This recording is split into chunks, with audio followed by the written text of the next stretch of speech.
into it. We can wait for David. I don't mind. We can chit chat a little bit. But you can explain me what happened last week as well. Yeah, sure. If you guys want to go through the recap. Oh, yeah, that's what happened last week. Yeah. Good I, recap. I called the session Trauma for Therapy. Oh good. no. Um, I carried a naked Frank. Sushi almost killed me. Sushi healed me. Sushi hugged Kashan very tightly. Wait, what's Um, going on? well, Well, first off, when was the last time that you played with us? Um, Good question. We were heading north. No, we were going to the boat. We did the boats. We did the boat pass, and then the pirates Okay. with the boat, and then yeah. Okay, so you didn't actually miss that much. Okay, so you did the bit with the pirates, and that session ended with Sushi turning up, and then yes, the ships were trying to escape from Sushi, and Kashan was giving Sushi hugs. Marilla then bravely dived into the water to save Kashan, which I think she came to regret afterwards. I did. Yeah, because Frank got caught up in the mix, and she tried to save Frank. And Only to find out that Frank actually has a teleportation spell, which he could have used at any point.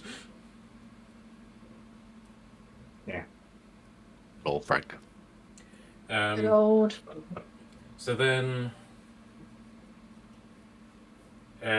you guys managed to get to the Northwick Island,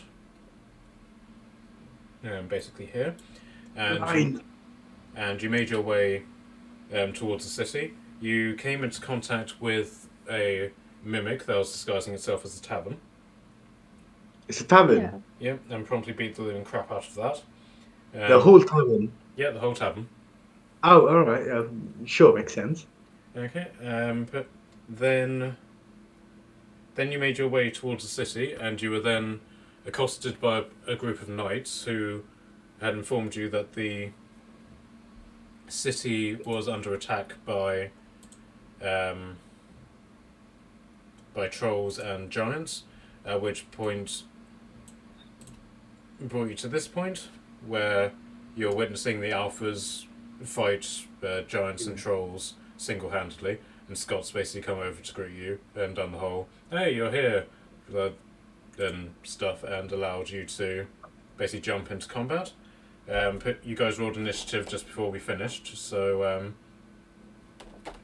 I'll quickly take a picture of the initiative sheet because I wrote it out, and then we can get started. All right. But do we know where those trolls are coming from, or we just we just arrived and the battle job was already there? The battle was already happening whenever you arrived. Ah, okay.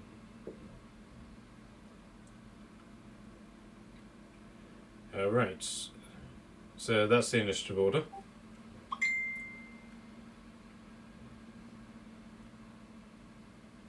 And because Turek has +4 to his initiative rolls, he goes first.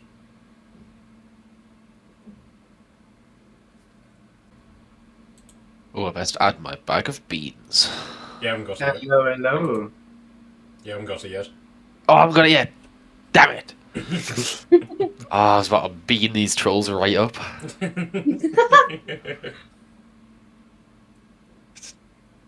Damn, that's sad. Marilla, I've added the scrolls into your inventory. Ah, lovely. Thank you. And Turek, I've also added 2 staffs to your inventory. They're the staffs that you got from the treasure chest, but you haven't investigated them yet to determine what they are. Ah, okay. So if you like, you can do your investigation rolls now. So say you did them as you were traveling. Oh yeah, sure. I'm rolling the desk right now then. That's a 14. Okay, right. So let me. Well, I'm gonna hack into your profile and add them, and then explain to you what they are. Sure. Okay. Hey guys, Hey, yeah. Hi. Hello. how's it going? Yeah, it's good. How about you? Going good. Yeah, not bad. We finished work for the evening, so that's nice. Always. I got a bit of time before I'm actually like home though, because Jess isn't picking up. So I'm not going to be home properly for a little bit, so you might have to do my moving around. But I'm happy to join in. Yeah, that's fine. Okay, Oh. right, so McKelly, if you want to refresh your D&D Beyond. I will. Okay, McKelly, that's the right staff that you've managed to put in. So, you've identified these two staffs, one as a staff of defense, and the other as a spider staff. They're basically quarterstaffs that give you access to magical spells. Ooh. Okay. Hey, that's pretty cool. So the spider staff gives you the ability to climb on walls like a spider, and then also to discharge your webbing, and basically web someone all over their face. Innuendo much? And then the staff of defense, while also giving you a +1 to your armor class, but you can also use to cast mage armor or shield. Ooh. All right. Nice. Okay, so so the recap is basically as I said to McKelly, etc. You had your adventure with the mimic, and you've come to the walls of Northwick to discover this battle taking place. Basically, again, it's trolls and giants against the alphas, and you basically sent normal Franco on ahead to distract one of the trolls that was attacking the spearman, and Scott has now invited you to join in combat. We all rolled initiative before we got started, but as it's the start of the session, does anybody want to do anything before combat begins? No, I got nothing.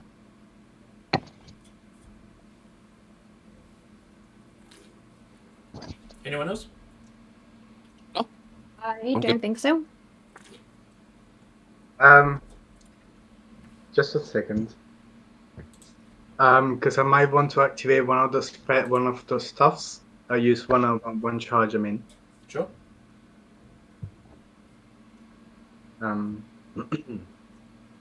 Mage armor is quite good because it lasts for pretty much all day.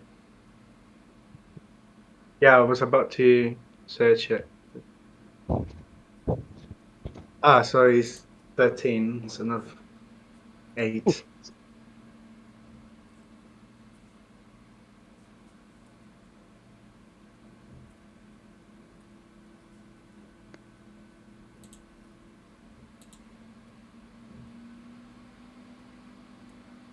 Yeah, so if you use mage armor, um, your AC will go up to 17, only by 1, but it's still worth something. And you can also, or you can do shield, which gives you a +5 bonus. It should be 19, right? It says that it starts the ability is the class armor class. It's 10 plus 13 plus dexterity. Yeah, which will bring it up to 17. Your dexterity is +4. Oh yeah, you get your armor bonus as well. Yeah, so yeah, we'll run it as 19. Alright. Cool. Okay. So yeah, I'll use a charge of it. Right at the beginning of the. No, no. Just 1 second. I got to leave it. Okay. So put you activating the spell is sort of like your pre-action for combat. So now you're in your actual turn. But so you've used your movements. Now you can use your attacks. Beautiful. Okay, so as you charge into this, you basically see that Katie, one of the alphas, is fighting this giant, but she's not really putting much effort into it. She's mostly just almost dance-like, just like dodging out of the way of all of its blows, and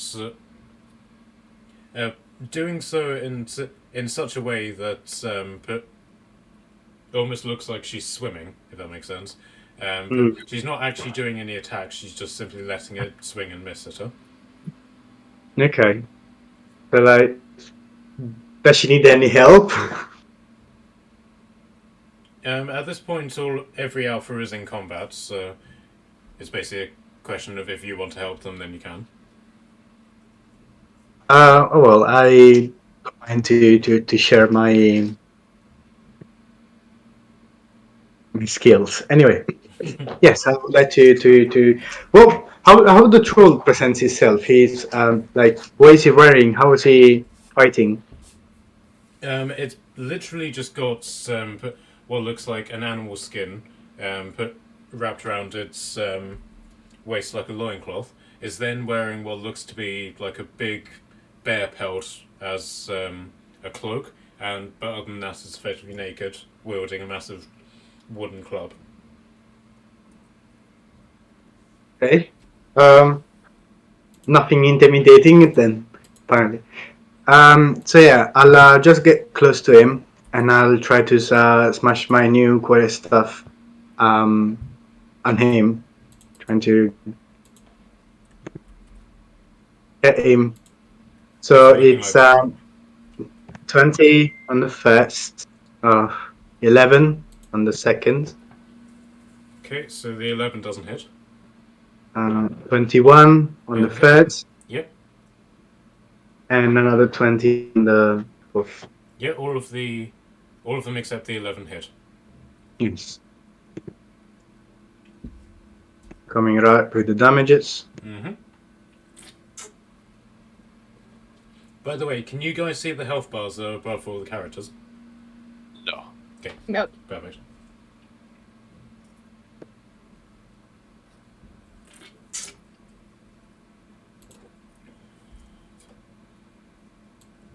23 damages. 23. Lovely. Yeah, trying to bash his what's the name of the back parts of the leg? Calf, thigh, The one up, Shin? the one knee. behind the shin. Calf, I think. Yep, that one. Trying to smash his skull. Yeah, right. And you do quite a bit of damage to it. It falls to one knee, and then just like looks at you and goes. Blah, blah, blah, blah. Try again. All right. So Tordum is next.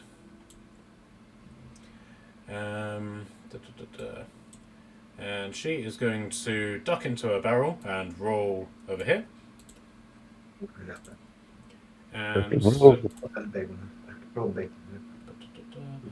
And she is going to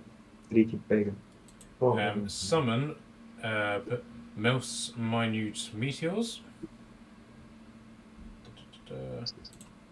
Well, Okay, how many? Right, 6 meteors just flow out of her hand into and start floating around her. And then, as her bonus action, she's going to fire 2 of them at this troll. So that is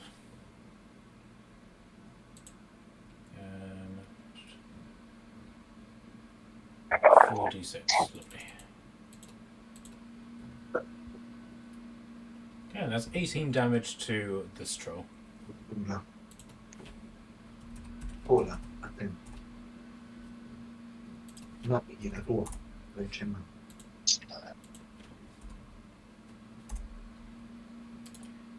And give me one moment, guys. There we go. Okay, so that's her turn done. So it's Warrior Frank next. But Yes, because- Warrior Frank. because he hasn't been given any instructions on what to do, he doesn't do anything. Oh no! What a guy. Alright, so now it's the giant's turn. So first off, the red giant takes one look at you, Turek, and is going to just try and whack you twice with his club. Hmm. +8. Looks big. How much damage does it do? Oh wait, no, I'm not doing damage, I'm doing attacks. Okay, so what's your new armor class? It's 19, isn't it? Yes. Okay, so the first hit hits you over the head, but the shimmering of the mage armor completely deflects it. The second hit, unfortunately, breaks through it, and you get whacked by one hit from the club. Mhm.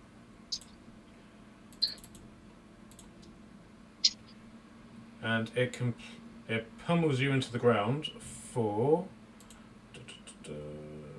17 damage. Jesus! It's a hill giant, what do you expect?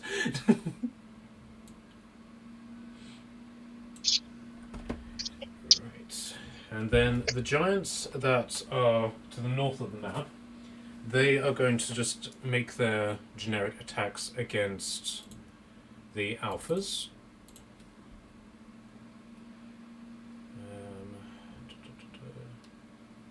Okay, so the one that's fighting Stick completely missed, and the one that is fighting Jason managed to get a hit in, and that did 18 damage to Jason. 8.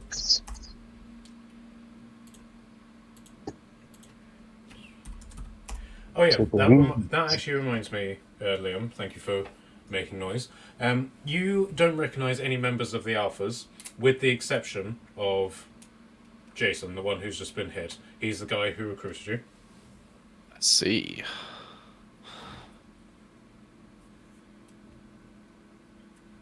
Oh yeah, because he wasn't with us. Right.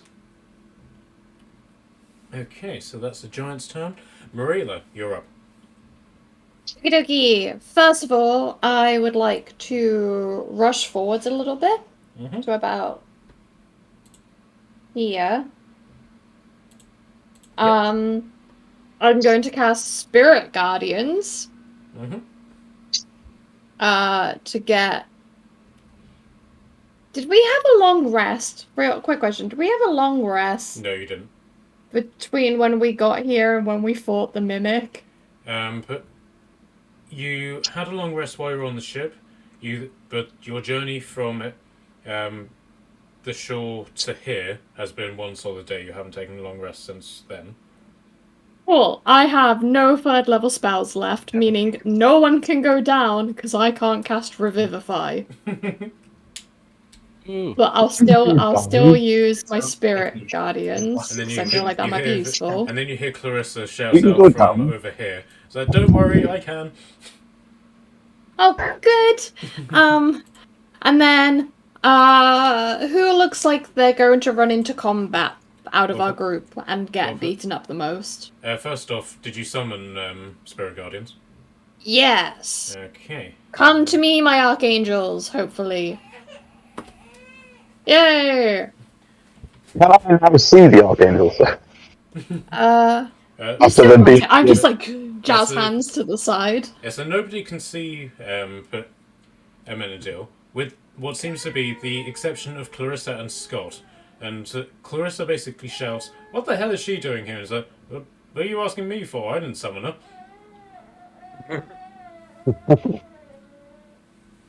After the reveal on the ship, do I no longer see him on the But nobody else can. Okay. Amenadiel. Ah, that's good enough to spell Amenadiel. And then, yeah, out of our group, who looks like they're gonna be getting beaten up the most? Actually, I should know this. I'm gonna cast Shield of Faith. Right, so can you repeat Oh. that? Alright, I'm just curious, out of the gang, out of us lot, Mhm. who looks like they're gonna go and get all bloodied the quickest and the most? Well, Turek has just been whacked into the ground, and then you also have an orc and a dragonborn in your party. Okay. Says it I all. will. Oh goodness.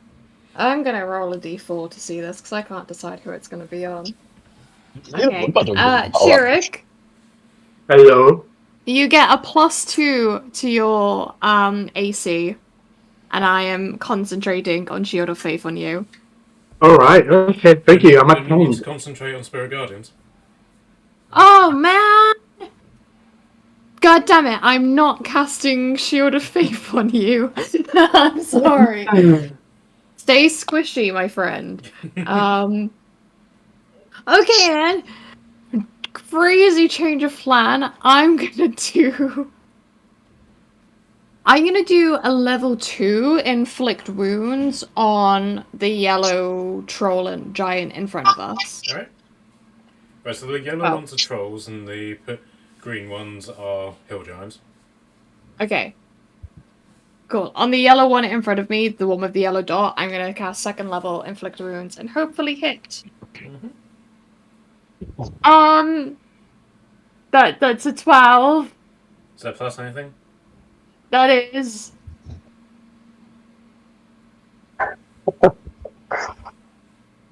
I get a +6 to the attack, and I Oh, rolled a good. 6. Yeah, that just hits, so yes. Oh, thank God. Okay. This says 4d10 necrotic damage. Mm-hmm. Oh, okay. Where's my d10s? That's a big spectrum of damage. Between 4 and 40.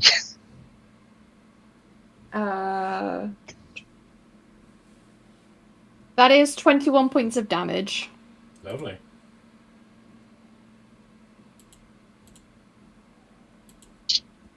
And that's my go. Lovely. Okay. Alumba, you're up next. Okie dokie. Well, I'm going to tell Frank off for doing nothing previous turn. Mm-hmm. And tell him he must accompany me to fight whoever I go to fight. Okay. Please be more specific. We attack the target that I also attack. Okay, right. I think I've covered grounds there. Yeah? Maybe. I'm going to go...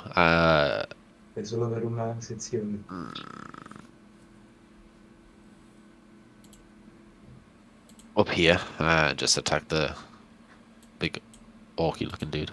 Okay. Up Wait, here. no, sorry, it's not Frank's turn. Okay, Okay. are you raging? Hell yes.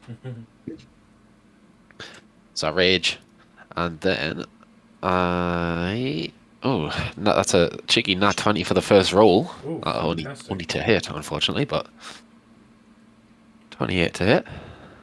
Alright, so you're hitting with your Warhammer, yeah?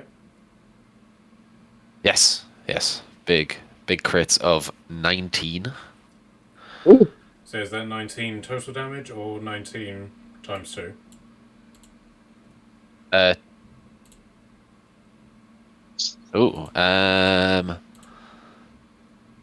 19 total. Okay, lovely. Alright, so that is... Okay, so that's your first attack, so now your second. For the second, a 23 to hit. Yeah, that hits. Coolio. And that'll be for 11 damage, plus 6 Divine Fury damage. So 17 damage, yeah? 17 for the second one? Yeah. Jeez. Alright. I guess now he's the one on the floor. Yeah, he definitely felt that. And as a result, now that it's his turn, he is going to turn on you and is going to, first off, try and bite you. Rank on like that. Hinky.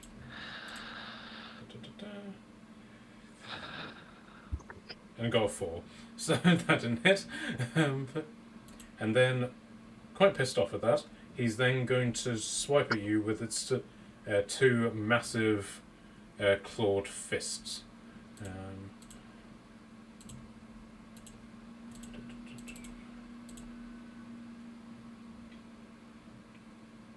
Does a 16 hit you? Does. Okay, so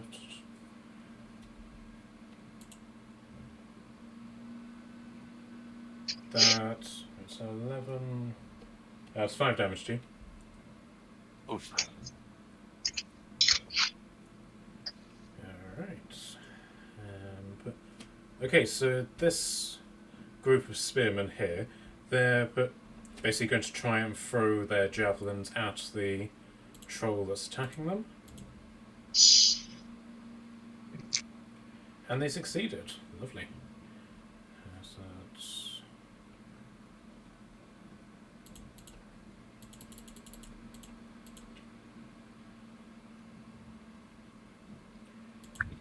Okay. They managed to do 10 damage. Oops. They managed to do 10 damage to this thing by throwing their spears at it, but they then fall back a bit, or at least the back line does, to get some more spears. Okay, right, so now it's the Alpha's turn.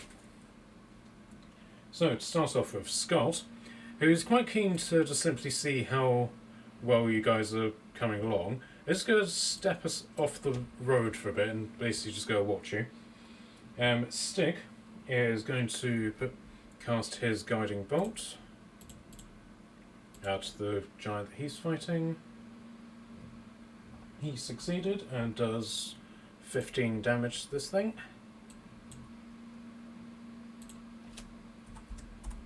He's then going to swoop down and attack it with his sword.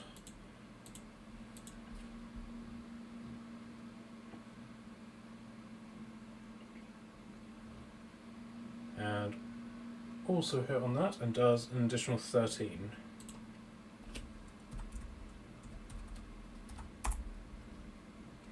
So...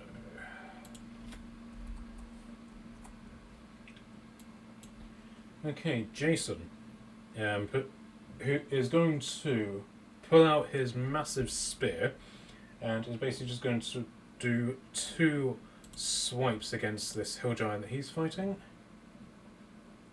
Manages 1 hit and does 10 damage with that first one. He's then going to leave the spear in the troll's stomach and pull out his 2 long swords.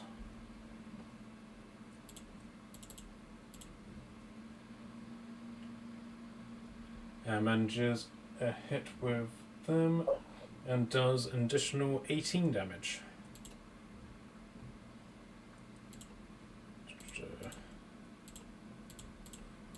I need an assistant to do all this math for me. Okay. Right, so Jen is basically just going to swing out her 2 katanas and is then going to just engage in a flurry of attacks against this troll, which basically equates to 4 attacks.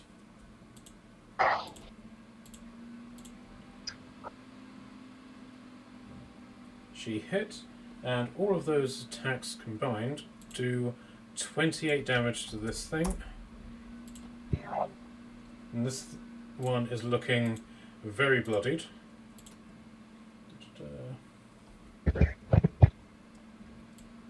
Clarissa is then going to shoot her crossbow at this blue one.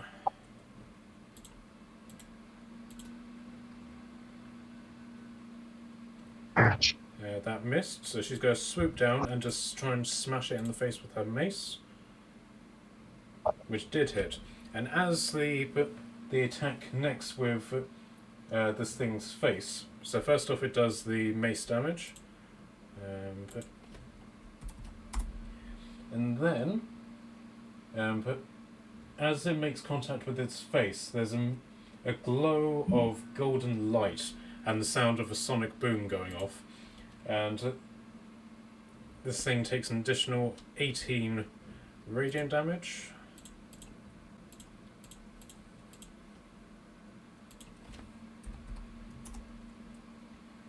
And Casey, having seen Turret get whacked into the floor, is then just going to engage in a flurry of stabs against the giant that she's fighting. And does... Ooh, lovely. 27 damage to this one.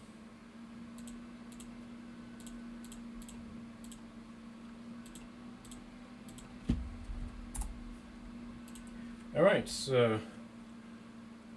Kashan, you're up. With your beard. Right.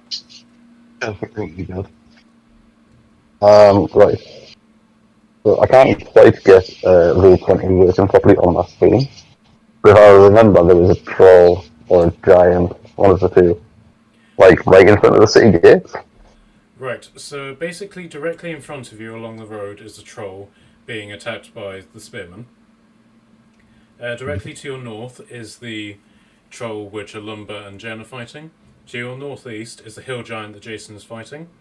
But to your southeast are the two trolls that are attacking Clarissa, and to your south is the hill giant that Turek and Katie are fighting.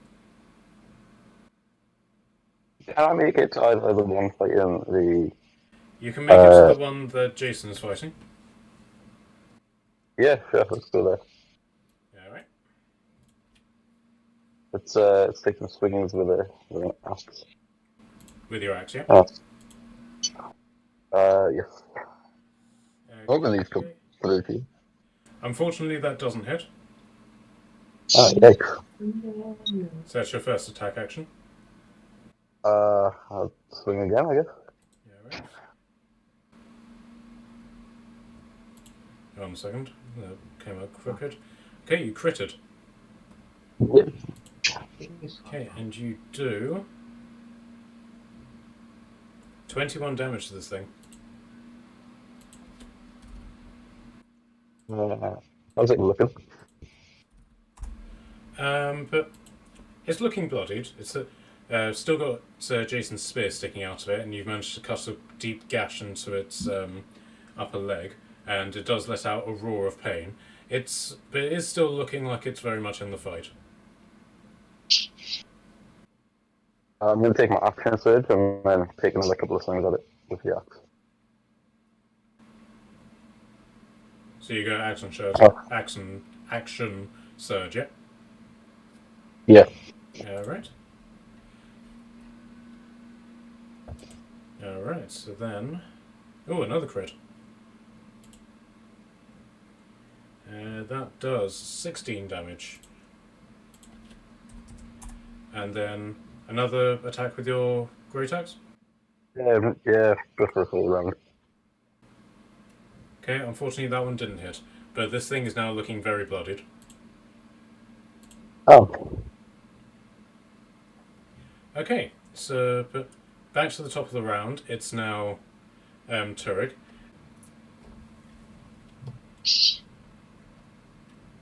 Right. Sorry.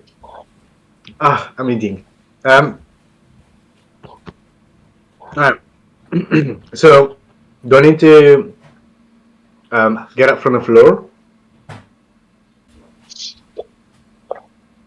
Yeah, sure. That was just a metaphor. You haven't actually been knocked prone or anything like that. Alright, sorry. Yeah. So basically I'm gonna attack again. Sure. Same as before, trying to hit on the legs. Mm-hmm. So I got 20. Yep. A 17. Mm-hmm. A 28. Mm-hmm. And a 27. Lovely. So all of those hit. Oh god.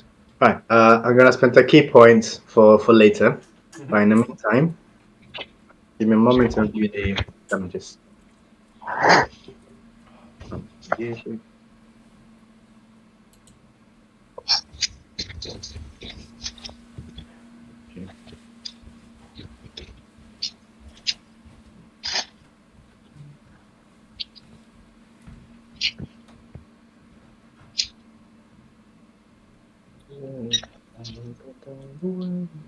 So is 34 damages based on 4 attacks. 34 damage, Matt. So how much damage? 34. 34. Uh, Lovely. 34. And if he's not dead yet, I would like to use the key points. Right. It's very much on its last legs, but still in the fight. Alright. So yep, I'll use a key points for stunning attack. No. See if he fell. And CD is 13 constitution. Didn't actually touch it. So how much damage? It's 37 damages from before. Yep. And now it's trying to use stunning attack. I think so.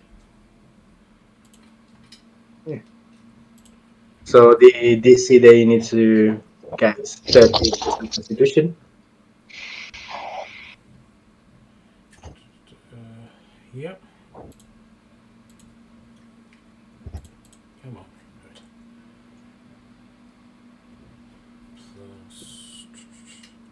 Does a 15 pass? Yes, it does. Okay. So damn it. That's it. Okay. Right. So Tortem, you're up next.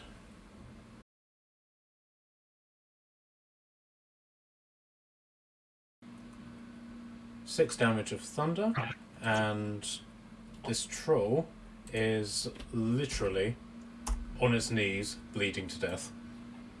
Still alive, but bleeding to death. Okay, so the giants are next.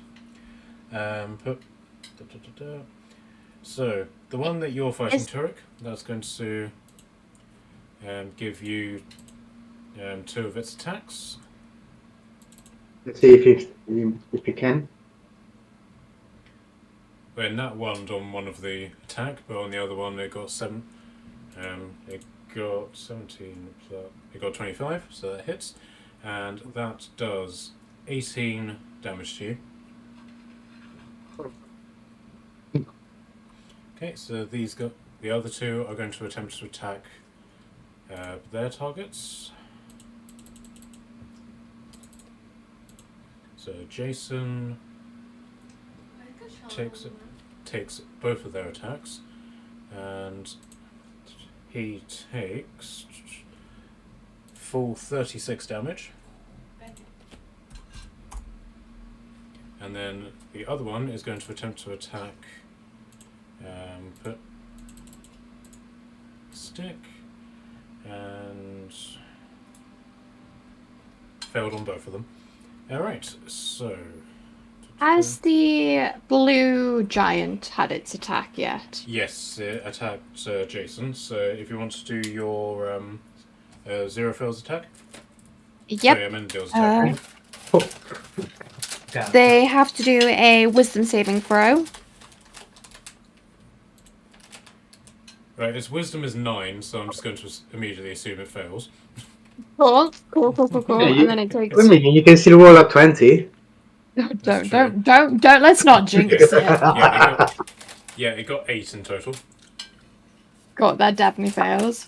Sorry. And it takes 15 points of radiant damage. Oh, love it. I was worried about what I would roll. I was playing the board game with Maya before she went to bed, and for about 8 rounds I rolled a 1. Oh. Oh gosh. And Maya was like, Mum, your rolls are so bad, you're going backwards. Oh, that's the cutest. That is really cute. Okay, so Marilla, you're back. You're up. Oh, awesome. Okay. I am going to.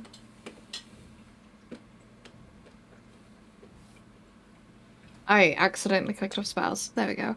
I am going to the troll in front. I'm going to sidestep around and then a deal. Mhm. Like, sorry, your wings are in the way. And as I like poke my head out, I'm also going to like lash my hand, and I'm going to do a first level guiding bolt. Oh, lovely. When did I build that? She summoned it in the first round. Explain it to you. Does a 15 hit? The troll in front of you. Yes. Yes, it does. Cool. I thought Michael was her angel. She's got 3. Michael, Amendu, and Zura. Okay. Though she hasn't explained that to you. Dropped all my dice. Johnson. And that is 15 points of damage. Oh, lovely. Well done. Thank you. Last time. 59.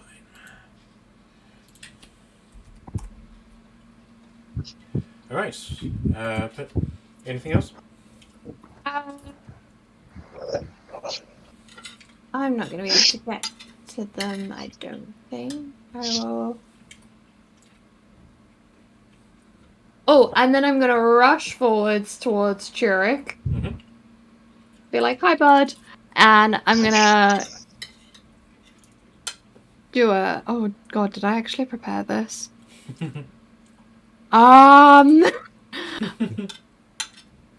Yes. I don't want to say nothing, but this is the second time. Hang on. You Hold should with get me. it. I just have glowy hands right now whilst I just stare at my character sheet. You're just gonna look at her and go, no, actually. Come back. I can help direct which part of him you touch, darling. Oh, I do have it prepared. I'm just an absolute idiot. I'm gonna... Right, darling, if you put your hand right here. Got it. I got it. It's fine. I am going to cast bonus action Prayer of Healing. That's the word. Thank you. Mm-hmm. Mike was not thinking about prayers. I could not find that spell. Where is it? Why can't I... Oh, it's there. I'm such an idiot. Yeah, I'm gonna just glowy hands in front of your face. And you get 2d8 plus something of healing. Oh, that wasn't very good. Oh, okay. I made up for it. That is 15 points of healing, and I get 2 points of healing. Nice. Thank you. No I guess problem. you like the 15 now, huh? I bet it's my lucky number of the day, I guess. Thank you. You get a 15. You get a 15. So Yes! as you basically moved over to her, and Frank then moved over, he then moved into Aziraphale, into Amendil's range, and she doesn't like him. Oh dear. So she is going to attack Frank. Understandable. So roll your Spirit Guardian damage. I'm guessing you're presuming he also fails the save? Yeah, he's already failed. Oh, awesome. Give me a sec. Why? My D&D Beyond keeps freezing. It's very annoying. 3d8. Oh god. Maybe I'm it's all the gonna kill breastplates her. that you've got rattling around in your backpack. I think it is.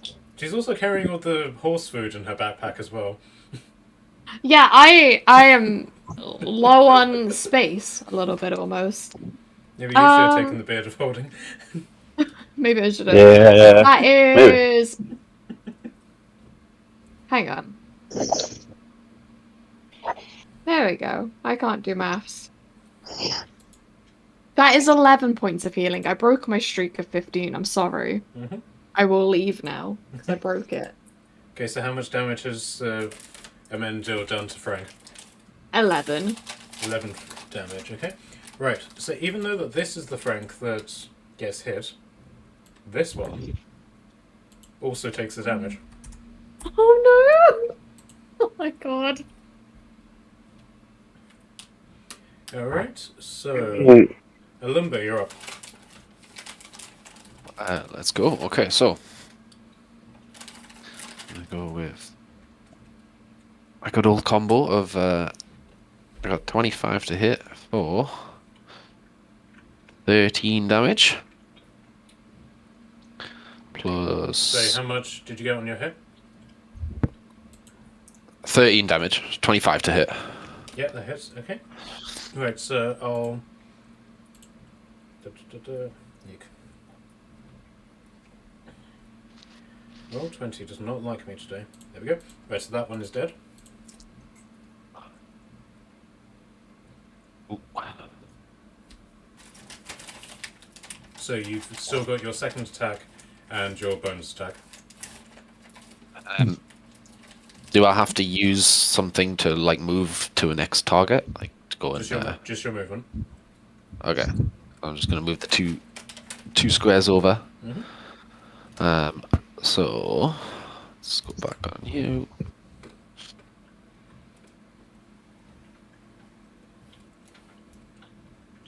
There's a 27 hit.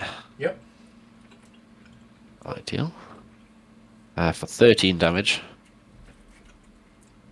Plus 9 necrotic damage for Divine Fury. So that's 22 damage, yeah? So that's 22. And Okay. then This my one is bonus. on its knees and also bleeding to death. Cool. I still get my bonus attack. Yep. I got a 22 to hit on that. Yeah, it hits. For 10. Lovely, and you've killed this one as well. Nice.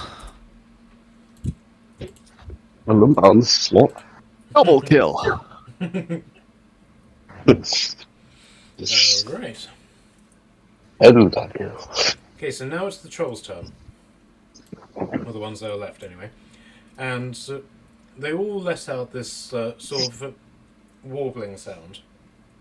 And there's nothing particularly magical about it, but you can see that some of the gashes that have and cuts and stuff that have been inflicted on them begin to just, for some reason, randomly heal up. Getting trundle flashbacks. Okay, so this troll is going to attempt to attack these spearmen.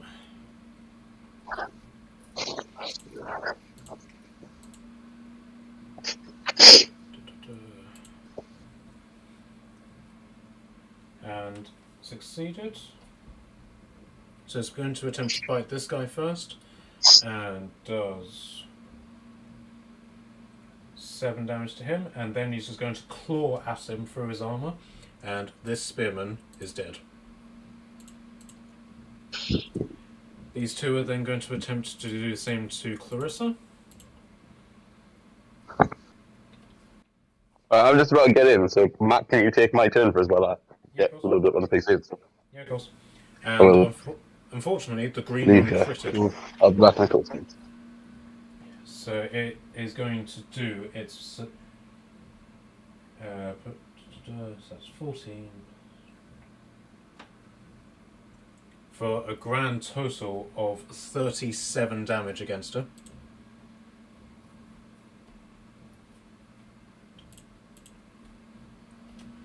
Someone's down. So that. I'm sorry, give me a sec, guys. My video editing software is decided to open. Yeah, sorry, I forgot to tell you, when the baby kicked the computer, she linked it to stuff. She's probably dead, to be honest. Okay. So Clarissa lets out a slight scream of pain, but is otherwise still in the fight. And now that the trolls have finished their turn, the spearmen are going to attempt to attack the troll again.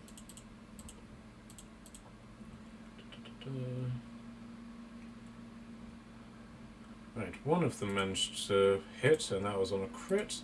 So that is 8 points of damage against this troll. Okay, now it's the Alpha's turn. So Scott, hearing Clarissa scream, is going to jump into action, and he's going to unsling his bow, and with it he pulls how many arrows? 4 arrows from his quiver, and he's just going to fire each of them off in rapid succession. So guys, give me a sec.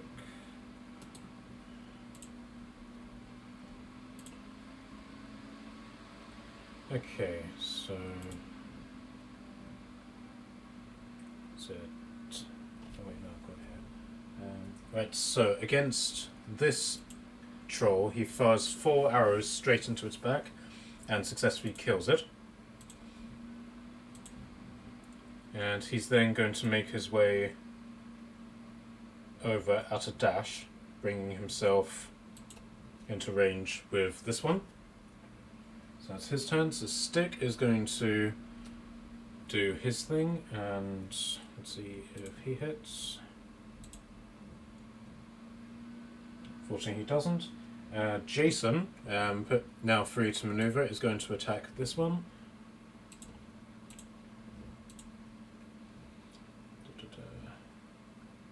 He successfully hits with his long swords because his spear is still in the other troll, and he does 18 damage.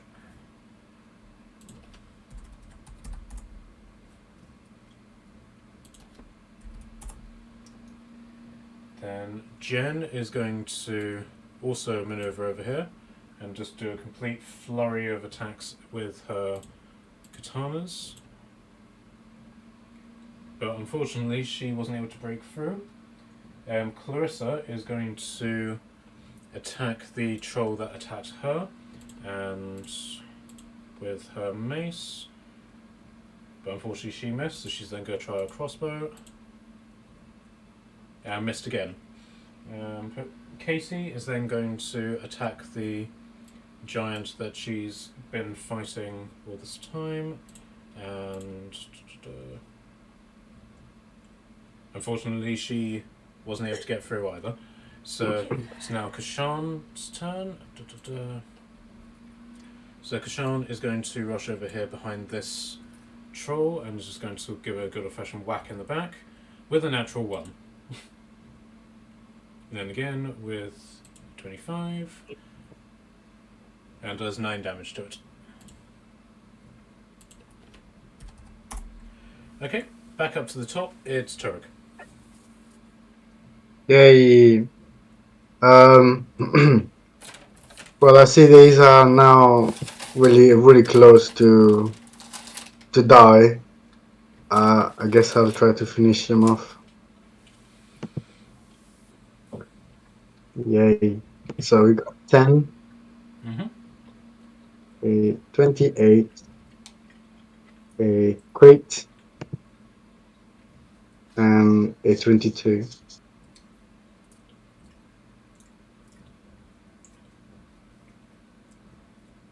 Okay, so all of them except the 10 hit. Okie doke.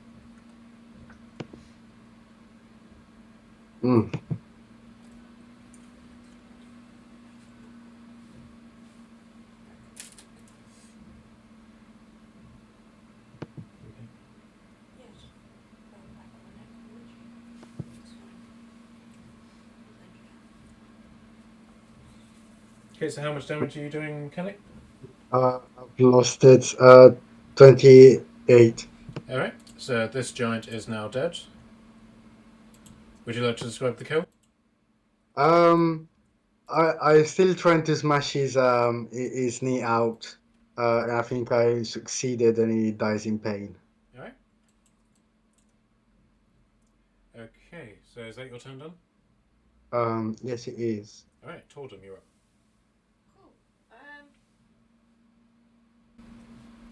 We're just gonna give patchy face. How's the troll fighting Clarissa looking? Relatively unharmed.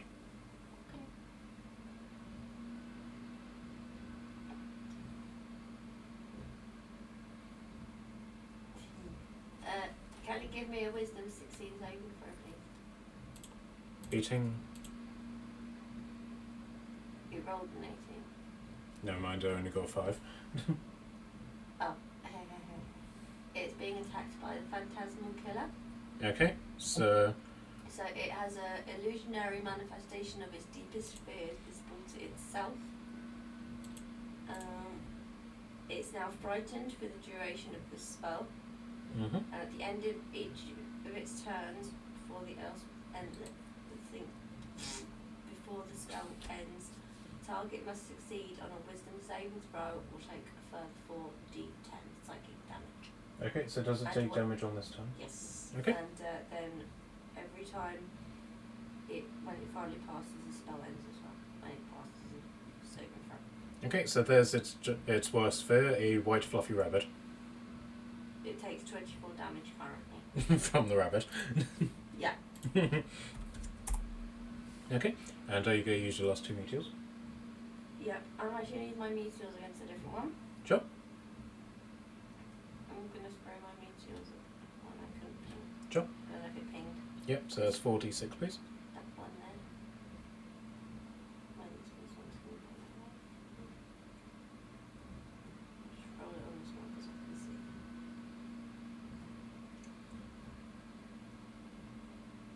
Damage Lovely. on that one. Okay, this one is now looking relatively bloodied. And I'm going to sit and do the little totem dance in my barrel. Mm-hmm. And then look very confused why there's a giant angel standing for it. Okay. Right, so Frank, Warrior Frank, given that you don't have a target to fight Salumba, is going to walk up to you and just start attacking the dead corpse of the hill giant. No. Marie, oh wait, no, giant is up, so there's only one giant left, so he is going to attack Jen. That's 2.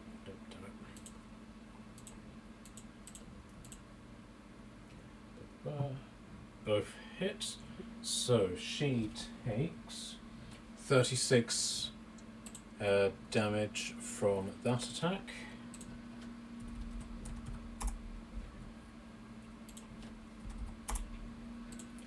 Okay, so no more giants are alive. Right, so Marilla, you're up. Okie dokie. Where is Clarissa? Oh, sorry, I clicked off. There, did you say? Sorry. I would like to run over to them. Okay.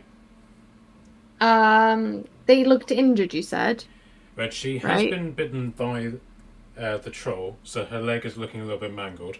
She's currently about 8 feet in the air above you. Oh, wonderful. Perfect. I love it when they do that. Can I? I'm not sure if I could do this. Are they under half? No. No. Okay, cool. I will go with what I was I can't speak. Originally gonna do. Could I get a Menadil to, like, throw me up in the air so I can just, like, gently tap Clarissa and heal her? Right, so Amanda has come over with you, and she's like,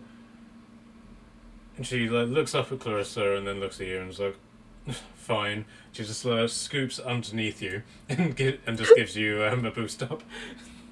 Cool. And I'm just gonna tap her boot and cast a level 1 Cure Wounds. Mm-hmm.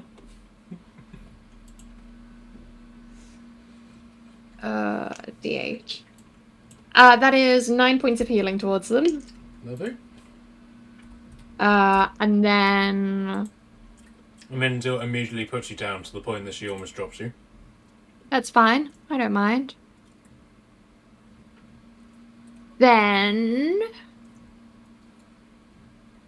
I'ma do nothing because I got no bonus actions. But I've brought Amenadiel close enough that on the trolls next turn, they'll hopefully take damage.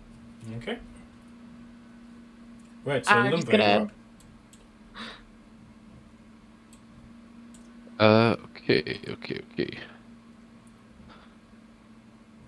How far is it that I can move? I assume. I think it's 40.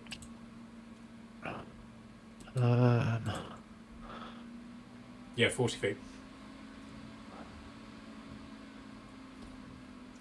Yeah, I can't remember. There we go. Easy. Right, okay. So I'm gonna head over here and tell Frank to come on with me as well. Mm-hmm.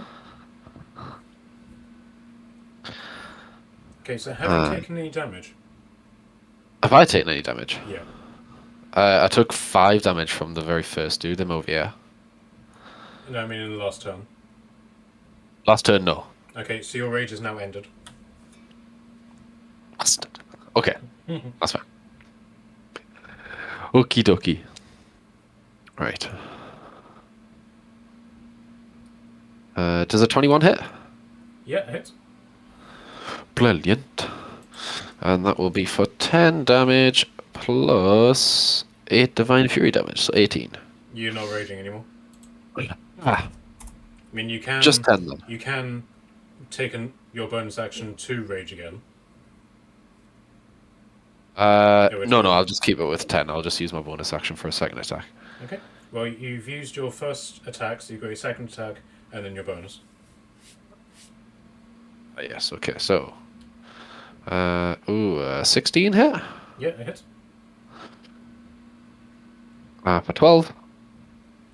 12 damage, yeah? Yeah. I assume a 12 will miss. That's my Unfortunately, bonus. 12 will miss, okay. While I'm attacking, I'm going to just instruct Frank to, when he goes, do the same enemy, unless he dies, and then move to the dude who looks exactly like him, but just 30 feet away, down the bottom. Okay. Right, so... Right, so it's the troll's turn, so can I get the, what do you call it? But first off, can I get, Amendel's attack against Frank, please? Yes.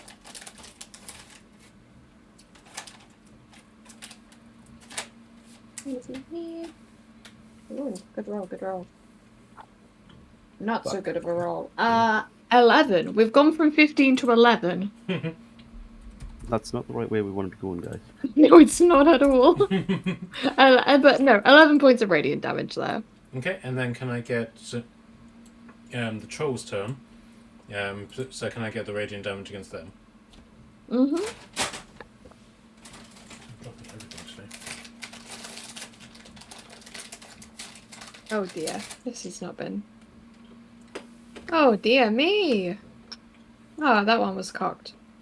Ah, that's better. 10. Oh gosh, we're going down. And then Frank just pops up. Did you say cocked? Oh god. I said that in my head. I'm always in your head, darling. Oh goodness gracious. I was in your head from the moment you met me. Oh no. Oh no.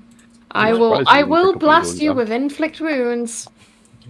And then the Mendel steps in, as will I. Yes! Okay, so the troll is going to attempt... Right. What's the rules of your nightmare spell again? For every turn, it needs to do a wisdom saving throw Sure. of 16. Sure. It is at the end of its turn. It At is the end of its currently turn. frightened. So, would it be able to attack the rabbit? Well, he needs to do the rules for frightened. Okay. So, depends if it passes its frightened thing, I suppose. Okay, so it has... Oh, so it can't, because it can't move closer to it. Okay, so it has disadvantage, but it's going to try and attack Clarissa again. It has disadvantage. Yep. Because it's frightened. Hmm. Right, 3, it misses. Okay, and then this troll is going to try and attack Olumba. Shall I roll the damage for you on the other one? I'll do that. I'm just doing all the trolls at the same time. Yeah, I'll roll Um, the damage for that troll right. while you're doing that. It misses its attack, so yes, can I have nightmare damage, please? I'm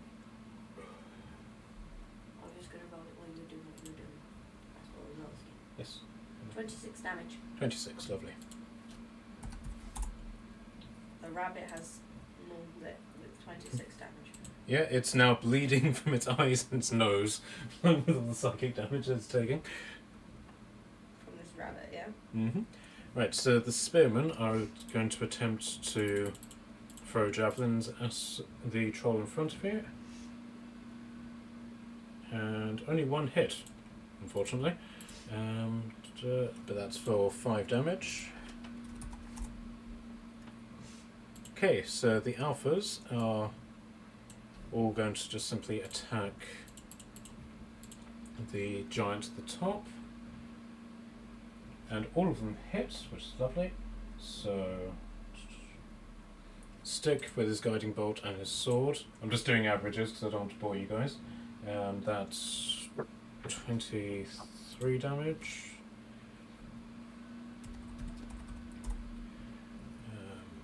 Then Jason with his longswords. And then Jen with her katanas. Right, so this one is now dead. Basically just been dogpiled by the alphas and just completely obliterated.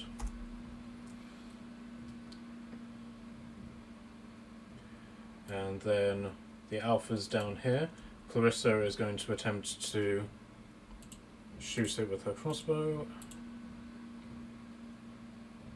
Missed again. So she's going to attempt with her mace. And also missed. So Scott is going to pull out another 3 arrows from his quiver. And then succeeded to hit. And empties those arrows into this troll's face and kills it. And then Katie is going to walk over the giant's body and is then going to say to you, Turek, thank you for saving me. It was very heroic of you. Well, sure. I mean, I think everybody will do that, right? And she puts a finger on your lips and just goes, shh. Okay. Right, so David, are you back? Oh yeah, I'm back. Good. So you can take your turn with all your bearded glory. Yes, yes I can. Alright, I'm just gonna keep taking swings at this this troll in front of us. You're coming in quite quietly. Yeah, Jess is asleep, so I'm trying to keep myself down a little bit. Oh, that's cool. I'll try and I'll turn turn you this up up. I'll turn you up on this end. Yeah, cool plan. All right. Right. Let's see if rolling actual dice helps me out at all. Does a 14 hit?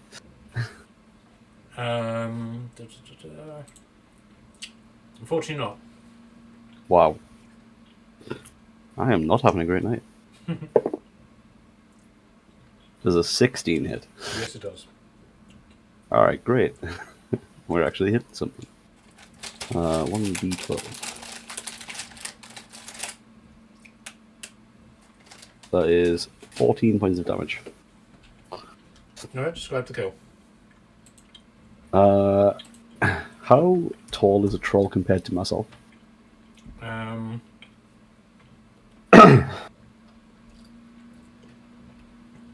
good question, actually. Bear with me. It simply describes it as a large monster.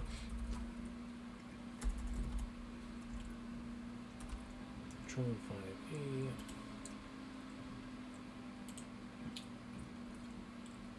Nope.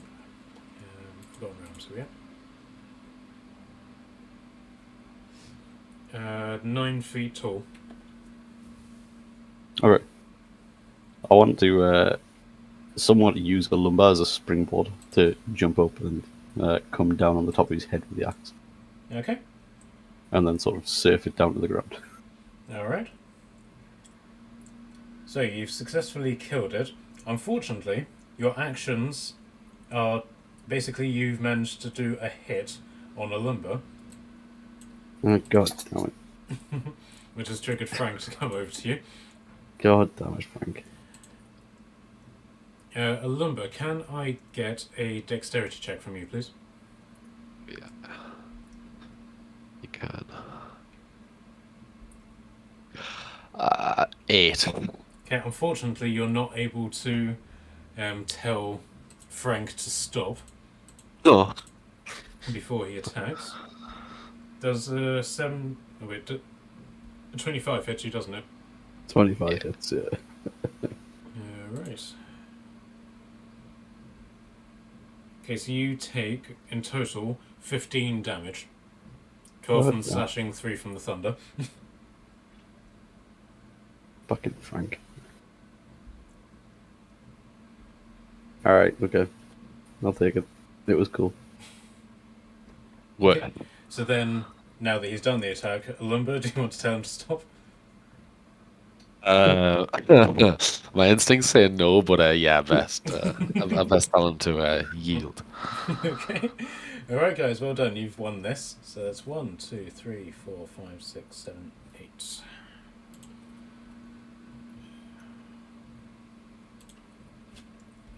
Stop attacking friendlies. 8 divided by 5. If you will give yourselves 2,880 XP.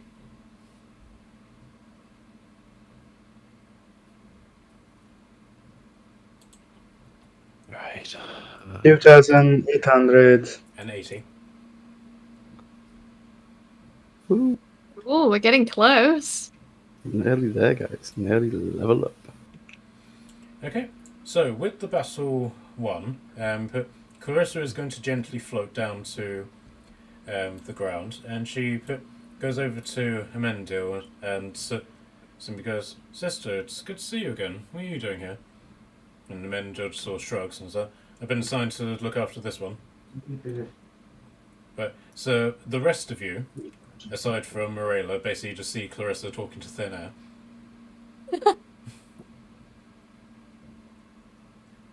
Are you going to... So Amendil basically turns to you and basically said, "Well, if you're no longer in danger," and she gives Frank a disdainful look, "I'll be off." Thank you for your presence again. Okay, so you basically hear Jen shouting from the road, "Alphas!" And but all of the alphas basically just head over to where she's calling. Do you guys want to join her? Yeah, I will. I guess so. We are an alpha. That is true. Yeah. Well, that was entertaining. Exactly what are you guys doing here? We weren't expecting you for another 2 days.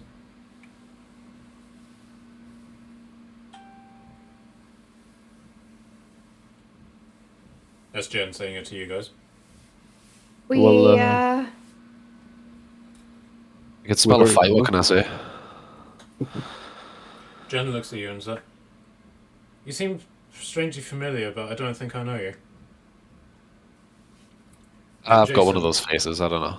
And then Jason comes over to you, and he comes over to you with his arms folded and his spear just sort of like resting on his shoulder, and he's like, "You're late."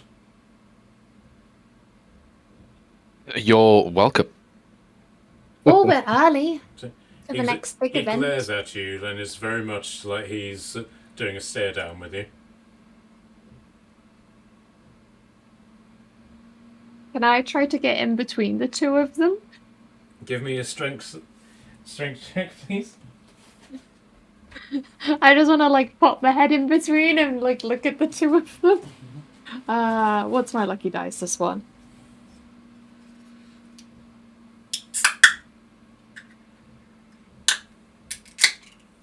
That that is a non-natural 20.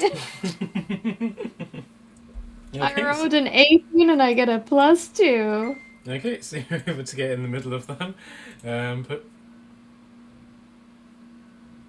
Okay, Michele, no worries. He's already left. So you manage to get in between them, and you basically hear Scott going, "No, don't. I want to see what happens." But I looked at Scott fine, and said, and I'll I'm put a gonna gold on the green boop guy. them both on the nose and retreat. And so Jason basically goes back up to him, and but can Alumba, what's your armor class?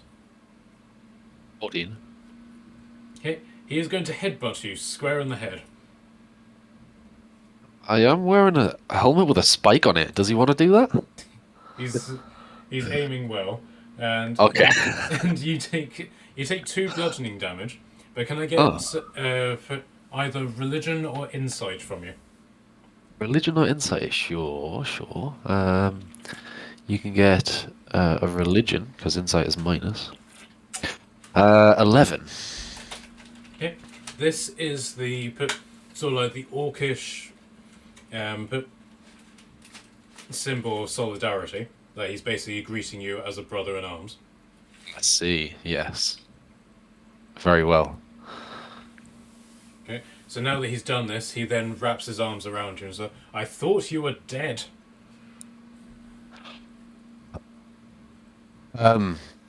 Me too. for a little while, but I'm back. Hello. I was gone for a minute, but I'm back now. Yeah. So he then turns to Stick and says, "You didn't tell me that you saw him." And so you didn't ask.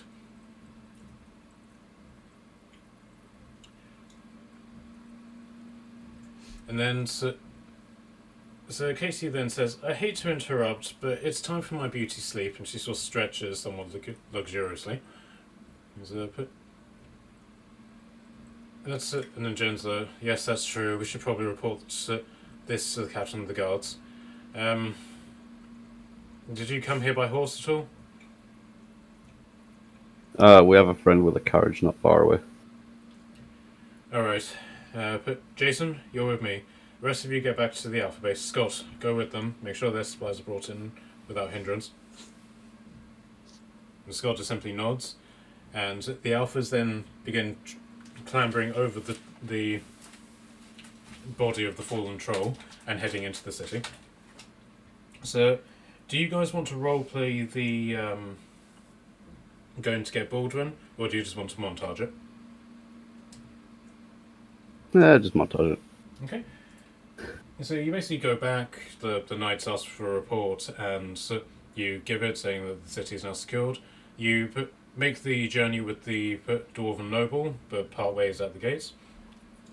And you have now entered the capital city of Northwick, and golden text appears in the sky in front of you, saying, "Location reached, Northwick." And you can give yourself an additional 100 XP.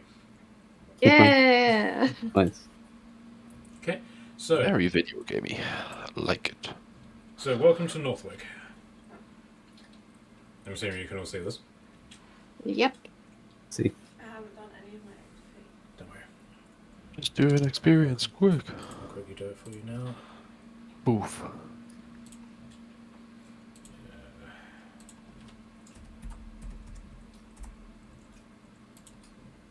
Okay, Maybe on the boobs or don't worry. Okay, so let me just quickly add 2x XP. Okay.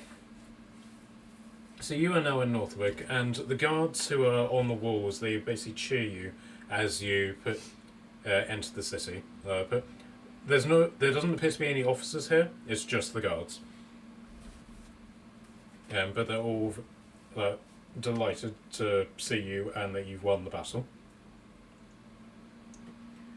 Right, I'm trying a new sort of note-keeping app, so bear with me.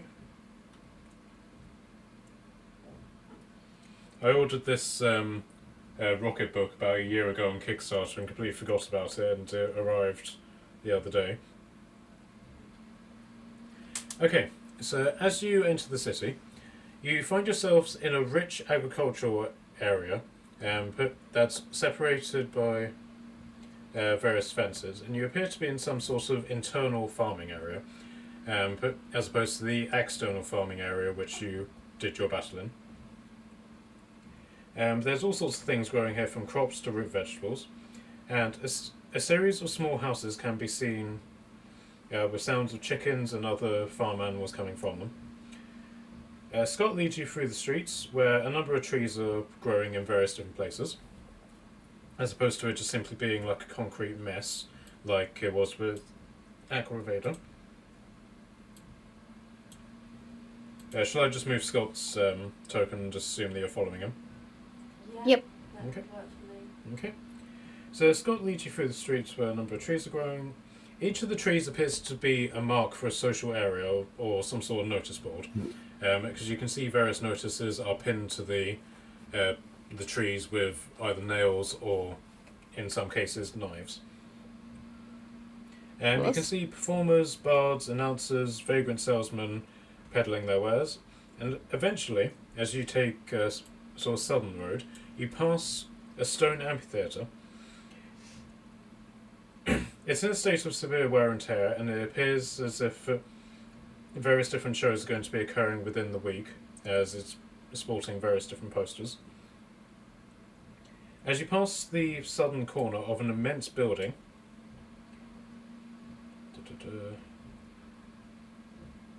so one sec. It's all made of stone and marble, and you can see that blue armoured warriors are standing guard around it at various different points, on areas that are on the wall and also dotted around them. Scott then takes you northward and takes you through what looks to be a market. It's immensely busy, with lines forming at every stall, and he points to a northern area. But once you sort of clear this point, oops. And so it basically points out that that is the smithing district, and then next to it, further down the street, is the healing district. He then takes you on. He then sort of backtracks a little bit, and takes you down this road, taking you down a far less busy street, and eventually he stops off at this house here. Okay, so Kashan, I'm assuming you're walking Baldwin through the city. Yes. Okay, right.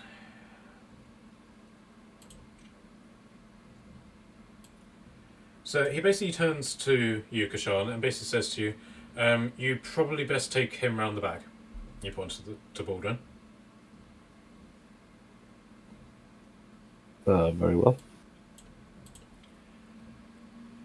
Okay, so I'll discuss it with you first. So you head round the sort of the back alley, and eventually you come to you stop coming to the wall of the building, and you come to a wooden fence that has a big gate in the middle of it. So you head through, and you are greeted by a sort of almost contradictory individual. He's dressed very smartly, but he is absolutely filthy. He is my favourite person. He's got dirty blonde hair and almost this sort of constant smirk about him. He doesn't seem to have been expecting you, and sort of jumps as the gate opens, and then looks at you and is like, Kashan, right? Have we met? No, but I expect you and me are going to be good friends. Connor O'Brien. He holds out his hand to you. I shake it. I'm the Alpha Quartermaster. I take it by the fact that you've come round, you've got a beast for me to look after. I wouldn't exactly call him a beast, but he is a good horse. We'll bring him in. You can meet the rest of the gang. I will lead Bolden into the paddock. Okay, so in this paddock, I will immediately say it's much bigger than it looks here. The only reason why I've kept it this size is for scaling purposes on Roll20, because everything became really disjointed whenever it was a little bit bigger. So you can see that the paddock is filled with various different horses. And he basically leads you over to the nearest horse, which is a pure white Pegasus. Well, isn't that freaking cool? Yeah, this is Styx's horse. Back from his days whenever he fought with the European Air Defence. He's got a rather boring name. It's just a F22 Raptor, but I call him Rap. He then points over to this horse, a pure white stallion. So this is Lamb. This is Kate. This is Clarissa's horse. Beautiful little thing, isn't she? Makes complete sense. But be careful what you say about around her. She's got a temper, this one. She's an absolute beauty. Then this little thing over here, he points to this horse. This is Farah. This is Katie's horse. Female horses are called fillies. Yeah, filly. She's a little bit shy, but once she gets going, she really knows how to handle a racetrack. He basically steps over what looks to be a burn in the grass that looks suspiciously like some sort of summoning circle. I sort of nod to it as I go around, asking if I want to know. Don't worry about it. Trust me, the alphas have no regard to lawn maintenance. This hulking beast, this is Jason's horse. And you can see that this horse is very abnormally huge. This is Hum. Big war horse. He can pull a chariot all by himself. Compensating for something, isn't he? No, he's not. Trust me. And this black beauty over here, well, she basically runs the place. This is Scott's horse. This is Ast. The fastest horse I've ever seen in the world, and most nimble, absolute beauty. But let me give you some advice. Don't ever try to ride her. She's Scott's horse and she knows it. And then, and he basically makes sort of a motion for you to step softly. So, careful, she's easily spooked. And Jen's horse?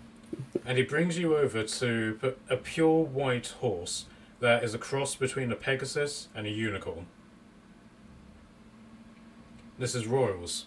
This is Jen's horse. The only alicorn I've ever encountered. Most likely the last of her kind. Can I attempt to pet her? Give me an animal handler. Yes, sir. Oh. He gets advantage, but he doesn't need it. That's a nat 20. Which Britain was 19. So Royals basically comes over to you and sort of nudges your face with her nose. And you can see that her horn is razor sharp. Like, it's sharper than swords.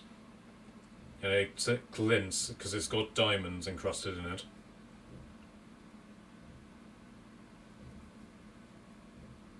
She is a beauty. That she is. Well, don't worry, mate. Leave yours with me. What's his name? Baldwin.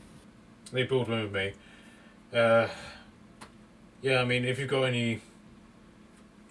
like the kit, the horse feed, or anything like that, throw it over there. And he just gestures to this sort of pile over here. But otherwise, leave it with me. I'll sort everything out. You have my thanks. No worries, man. I Alright, will, so the rest of you, inside. you enter through the front door, and all of you will recognise, bar Alumba, the smartly attired form of, and if I can bring it up, of George. Georgie!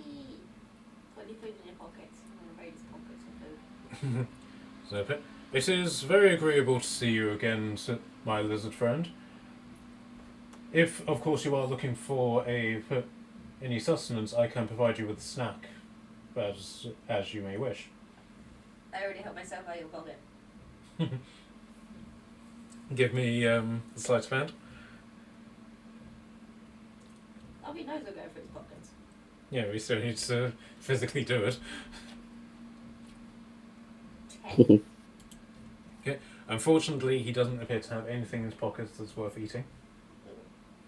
That's And Skull basically leads you guys in. He's like, George, he points to a lumber. It's the one of Jason's.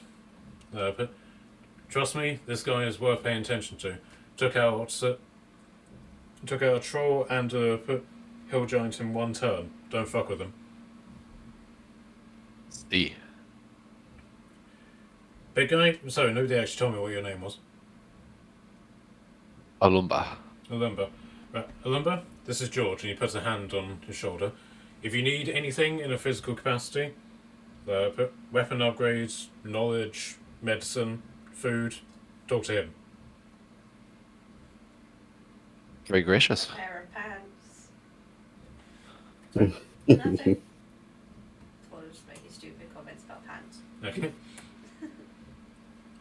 So, where is everyone? Lady Birch is at the altar praying. Master Scroll is raiding the kitchen. Mistress Jen is writing a letter to the king. Master Stick is taking in supplies, and the Mistress Jenkins, unfortunately, is engaging in her habit. You can see Scott just roll his eyes and say, "Okay, and where's my son? I believe he is round the corner, sir. I believe he has found a new creature to transform into. Good or bad? I believe that would depend upon your definition, sir." Oh man, I can't wait to be bad one again. Okay, so does anyone want to go around the corner ahead of Scott? Nope. Can I? No one's that stupid. Yeah, you can come through the through here if you want. Yeah, sure. So as you do, you can see that you're overwhelmed with the smell of catnip. And Katie is basically lying haphazardly on the couch, and she is smoking what looks to be an opium pot, but with the smell of catnip.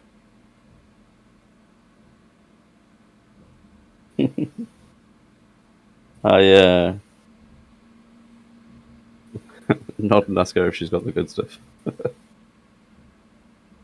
So she takes the sort of pipe bit out of her mouth and says, "Ooh, you're all fuzzy." And that answers my question. Okay, so sitting at what looks to be an altar, you can see Clarissa praying, and Jen is just scribbling fiercely on a piece of paper. Neither of them pay attention to you. So, do you go through the door? Yeah, sure. I'll Okay. Oh. You are greeted by a 7-headed Hydra. A black and orange one that's roughly 3 feet high. It comes over to you, and each of its heads, one after the other, goes "Rah!" at you. I jump back with my hands going, oh god, I'm terrified. Easy. I scared you. And each of its heads basically says this one after the other, so there's a bit of an echo. I'm a Hydra. I'm a Hydra. I'm a Hydra. I'm a Hydra. I'm a Hydra. Wait a minute, is that Padwin? Yes. Well, you certainly got big, didn't you? I'm a Hydra. I can see that. I'm a Hydra. I can see that. How did you become a Hydra? I ate a spell of polymorph.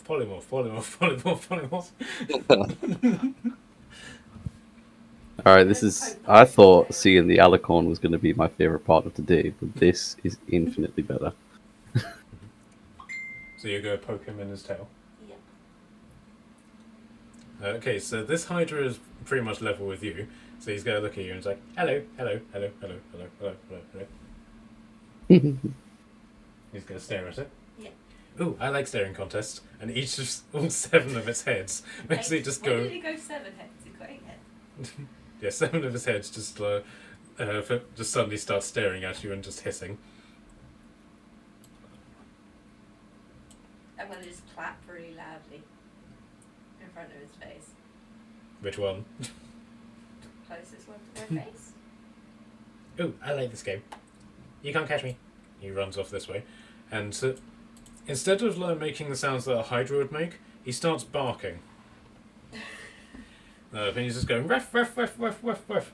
And then he seems to trip over himself, and he is going to turn into... Nope, wrong one. D100.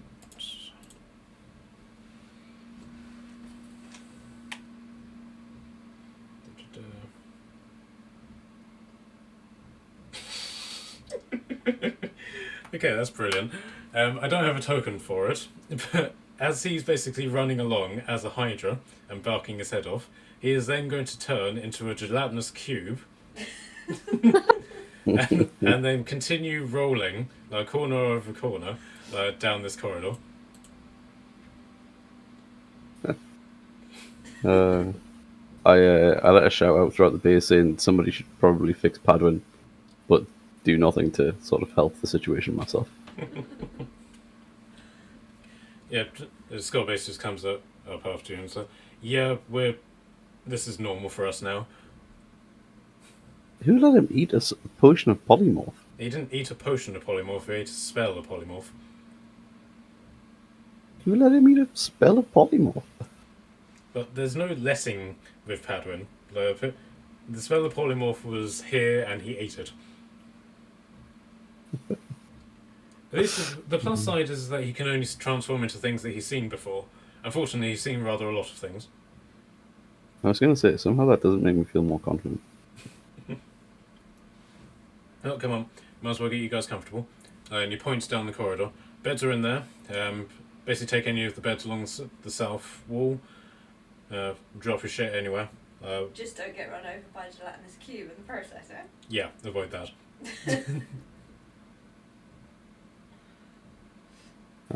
Yeah.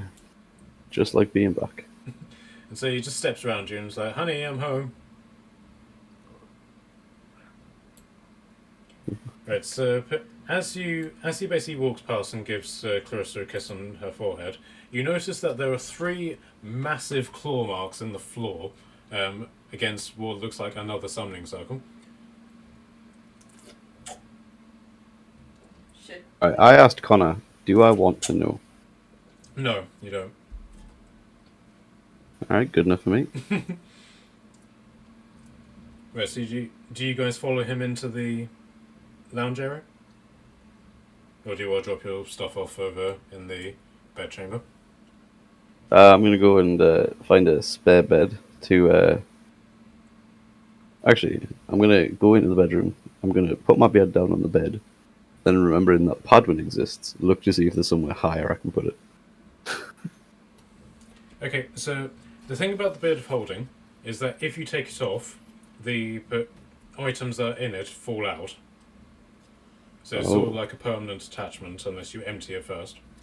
Alright, I'm going to see what... I'm going to see that happens and then be like, yeah, okay, never mind. And then I'm going to restock my bed and go and sit down next to Kate. Okay, so even though that... so the beds in here are all fairly cheap beds. However, they're very large ones. By large, I mean lengthwise. So basically somebody who is 8 foot could be quite comfortable in these beds. That is the best news. Okay. So, as you guys drop off all of your stuff here, I'm just going to assume that you take these beds in the south bit. Okay. Works for me. Okay. So, Marilla, what are you doing? I'd like to drop my stuff off on a bed. Okay. And I was wondering if I could go back into like the living room sort of area and go to Clarissa. Yep. So, as you do, all of the doors open automatically for you. You don't actually need to open any of the doors. That's cool. A little bit weird, but cool. Okay. Alumba, what are you doing?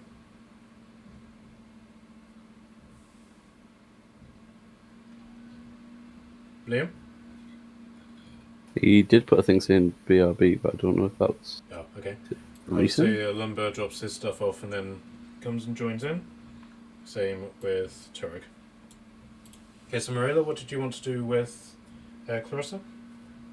I wanted to see what she was doing. Probably see that she's praying. I'd go around her, bow towards the altar and kneel down, and quietly say, I don't mean to disturb you during your prayer time. Okay, so she interrupts your apology and just simply hugs you. I hug her back. Oh. You? Scott makes a discreet exit and goes over to Casey. And basically just takes the opium pipe off of her and puts it high up. And Casey basically rolls over and lies there very almost seductively, luxuriously. But her movements are extremely cat-like. You know, like whenever cats get up from having a long sleep and they stretch, she's basically doing that. At which point Jason comes out, and he appears to have what looks like an entire mixing bowl, which is filled with cooked meat.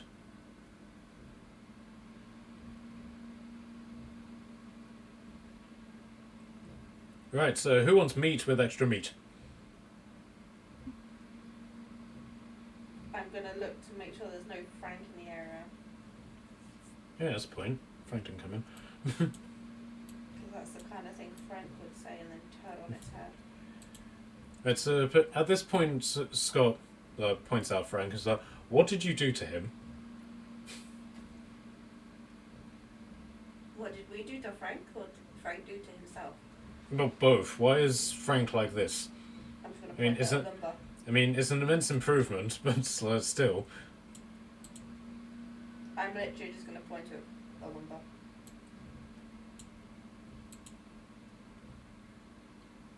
So Jen basically gets up and says, and looks at you guys and explain.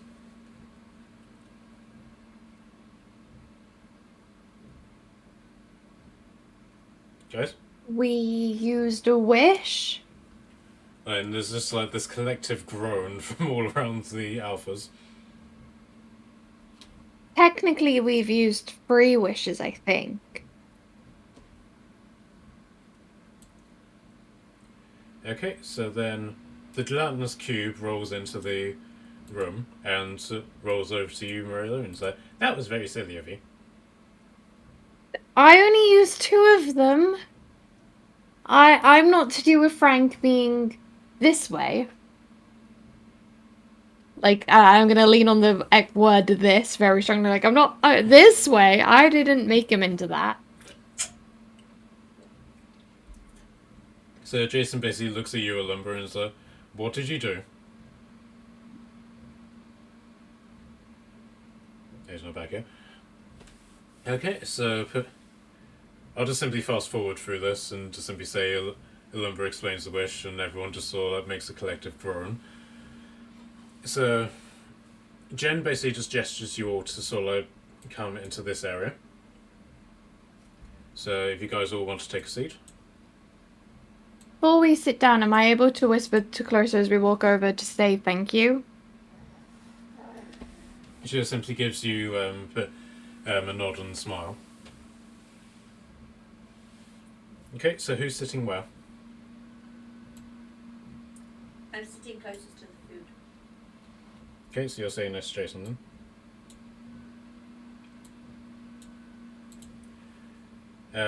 Marilla, where are you sitting?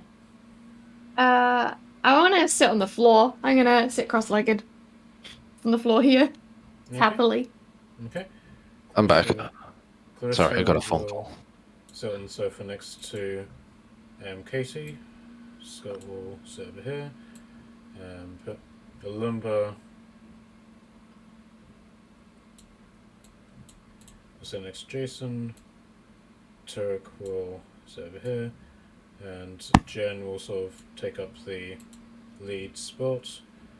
Padron will just start rolling around on the floor as a gelatinous cube. And George will sort of take a position over here. But Frank, not being instructed to do anything, is just simply go stand aimlessly in the middle of the lounge.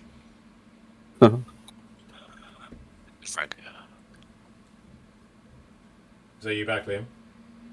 Yeah, I just had a call before. Sorry, I had to pop off for 2 minutes.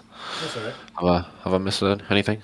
But the Alpha's basically grilled you as to why Frank is Warrior Frank. Ah, I see. Okay, and Padron's gelatinous cube just rolling around on the floor. Mm. And then he comes over to you and he's like, "Hello, I'm Padron." This is gelatinous cube talking.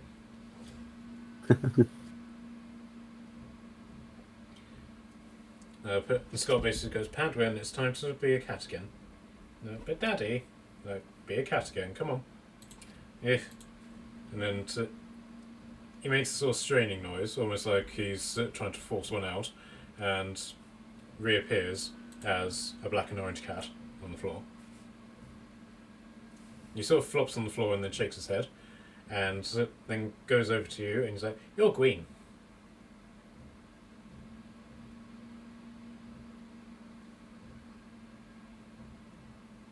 Liam? No, I'm not. Yes, you are. No. What makes you say that? He climbs up onto the chair and onto your lap and he's like, "You're very Gwyn." Does he now have a gelatinous cube sitting on his lap? No, he's back as a cat. Okay, just check. Might have to get Frank on you if you keep going. I only have one companion. You'll get jealous. But you're Gwyn. Frank? Come here a second. Frank just walks straight over. Be nice to him. Padron, I'm come being in. harassed. That's your job. Sort it out. So Frank basically just looks at Padron and then walks over to him, pulls out a coin and gives it to Padron. And Padron jumps off his lap and goes, "Mammy, look, I got a gold coin." Thanks, Frank. Come and sit here next to me. Good boy. Okay, so Jen sort of clears her throat loudly and basically brings the room to attention. So, alright, well, that was a very unorthodox entrance, but thank you for your help. Right, now comes the boring part. Tell us what happened in Aqua Veda. You know, stuff, things. Elaborate. And where did that come from? She points at you. You're going to have to be more specific. Padron comes over. He has chin hair.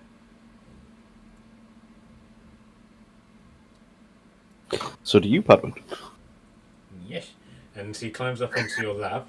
Are you going to attempt to stop him from doing whatever he's going to do? That depends on what he's about to try and do. You don't know yet. Right at the moment, he's just climbing onto your lap. I'm going to prepare a reaction for whatever hijinks he might have. And depending on what he attempts, it depends on whether or not I try to stop him. Okay. And he is going to try and climb inside your beard.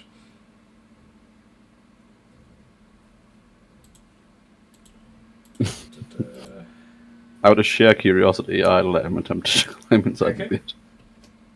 So he climbs up and puts his front paws on your beard. And there's this little whooshing effect, and then he yelps slightly as he falls into your beard. I reach in and pull him back out. He's looking a little bit ruffled, but otherwise okay. And he's like, "It was dark, and I got to hold my breath." Yeah, maybe don't press against the beard. Do I want to know? Jen says. I got it from a friend. Alright, fine. But, the Escarothi warlord, I take it you defeated them.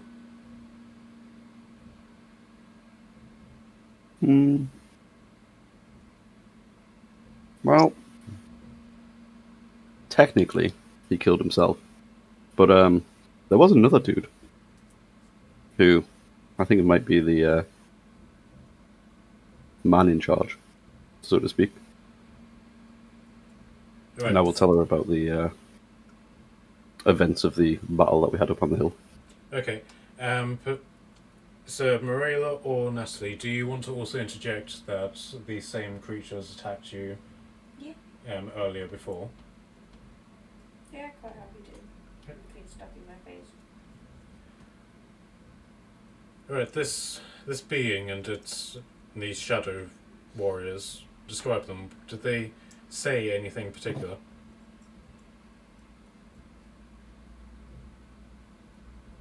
Anything that might give us a clue as to who they are? I did have his name written down, but I can't seem to find my D&D notes. Give me a second. I'll let you. I'll tell it to you if you give me either a history or history check. Yeah, I'll do a history check. That's fine.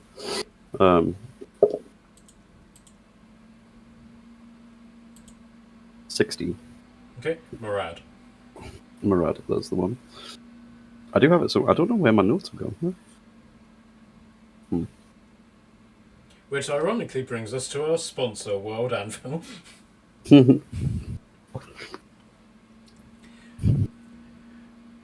This is both disturbing and good news, I suppose. But we haven't had any luck in our hunts, so you seem to be the only one who's actually accomplishing something. We had Jack the Ripper put on the run, but he disappeared, and now we can't find him. And now giants are attacking Northwick. I've just come back from the Elven capital, and things are looking better, but not necessarily good over there. Are they okay though?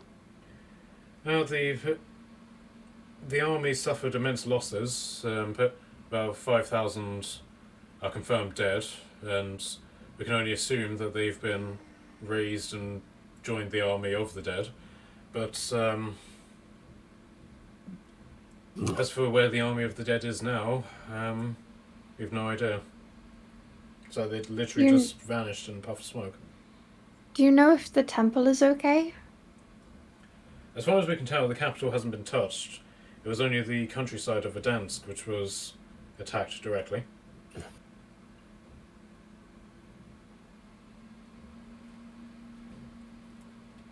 That's not comforting, but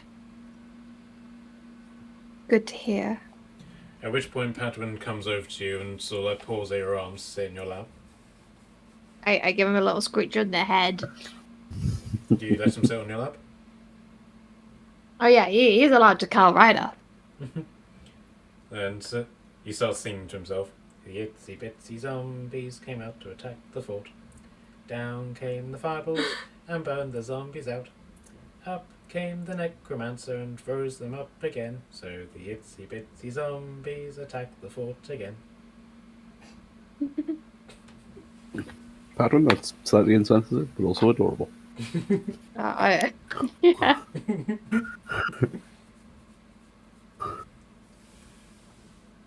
Well, anything else to report? So after you killed this, after you managed to kill Nero, this guy attacked, and then what? Do we mention the fact that we let someone out of prison that was in relation to Jack the Ripper? I don't know, do you? Maybe. I might mention it. Yeah, I think we should just give him the whole tale of our prison break experience.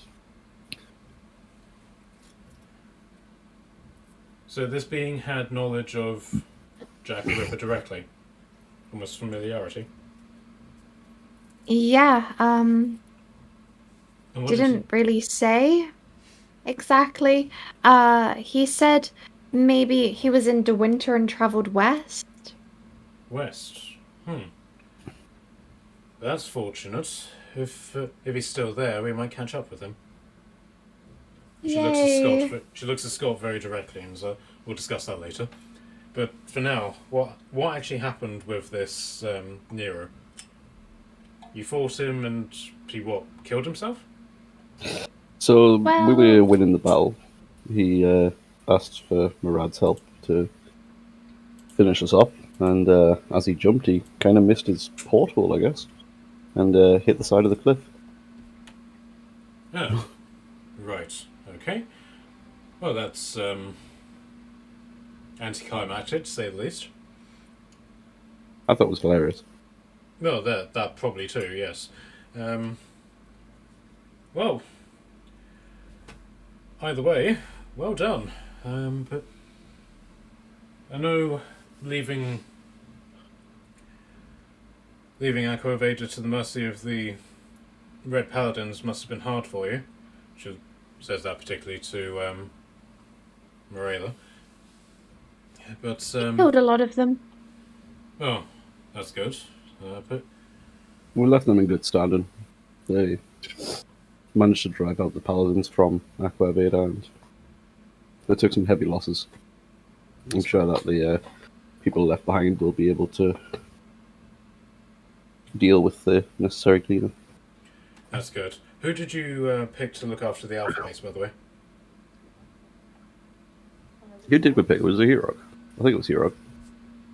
But we also know that Finnan can enter. But Scott's brow saw Thoris son. It was Finnan, I know that name. Yeah, he. Bear with me, he's going to try and a history check. Oh, he passed. He was there. This wouldn't happen to be a merry Irish guy, would it? The merriest. Yeah. I had no idea he was still alive. He's sort of before our time, but yeah, I had no idea he was still alive. But this Hirok guy, this wouldn't happen to be Hirok the Pharaoh by any chance, would it? The very same. Good. Yes, we know his father. His father's one of our principal allies. But He did mention he had a message for his father. You wouldn't be able to do an introduction at some point, would you? well, that might actually bring us to our next point. Now that you've succeeded in Aquavada, where are you guys going to be heading next? Well,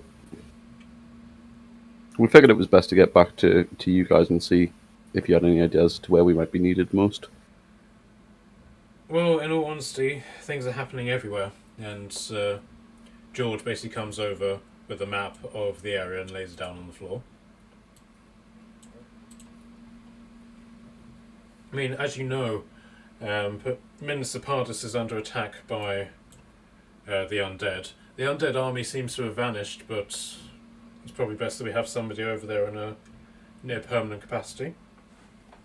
But we still haven't heard anything from Blue Moon Spire, but our allies in New Asgard have basically stated that the war is pretty much ground to a halt. So something is happening there, but we don't know what. Drip's here. Unfortunately, the news isn't good. But there are temples throughout the mountains, and he turns to Turg. And I'm afraid the temple which you came from is very much in the line of fire. But they've asked for reinforcements, and obviously we're obliged to give it. But our allies in Athelorian, they're faring better than others, I will say, but things aren't looking particularly good. A corruption appears to be sweeping in from the western coast, infecting the forest and turning it into basically from a lush, wondrous place to a dank and rotten place. But if I had to give it a name, I'll call it Mirkwood. But unfortunately, I can't because of copyright. But Pines Reach, still haven't heard anything, and by anything I mean anything. Literally nothing has come out of Pines Reach at all. Even rumours from travellers and people sailing along the river coast. Literally nothing has come out of Pines Reach. Gwyndersport and Equitaine, the peace treaty and armistice has completely broken down, and battle lines are starting to be drawn, so we need to work out what's happening there. And Morty Heston, an earthquake has completely destroyed one of the, I believe, the Dark Elf kingdoms there, and the Dark Elves are now seeking refuge amongst the other houses. Well, there's a lot going on everywhere, eh? Me and some of the others, we are expected in New Asgard by the end of the week. Maybe you should come with us and get a lay of the land a bit.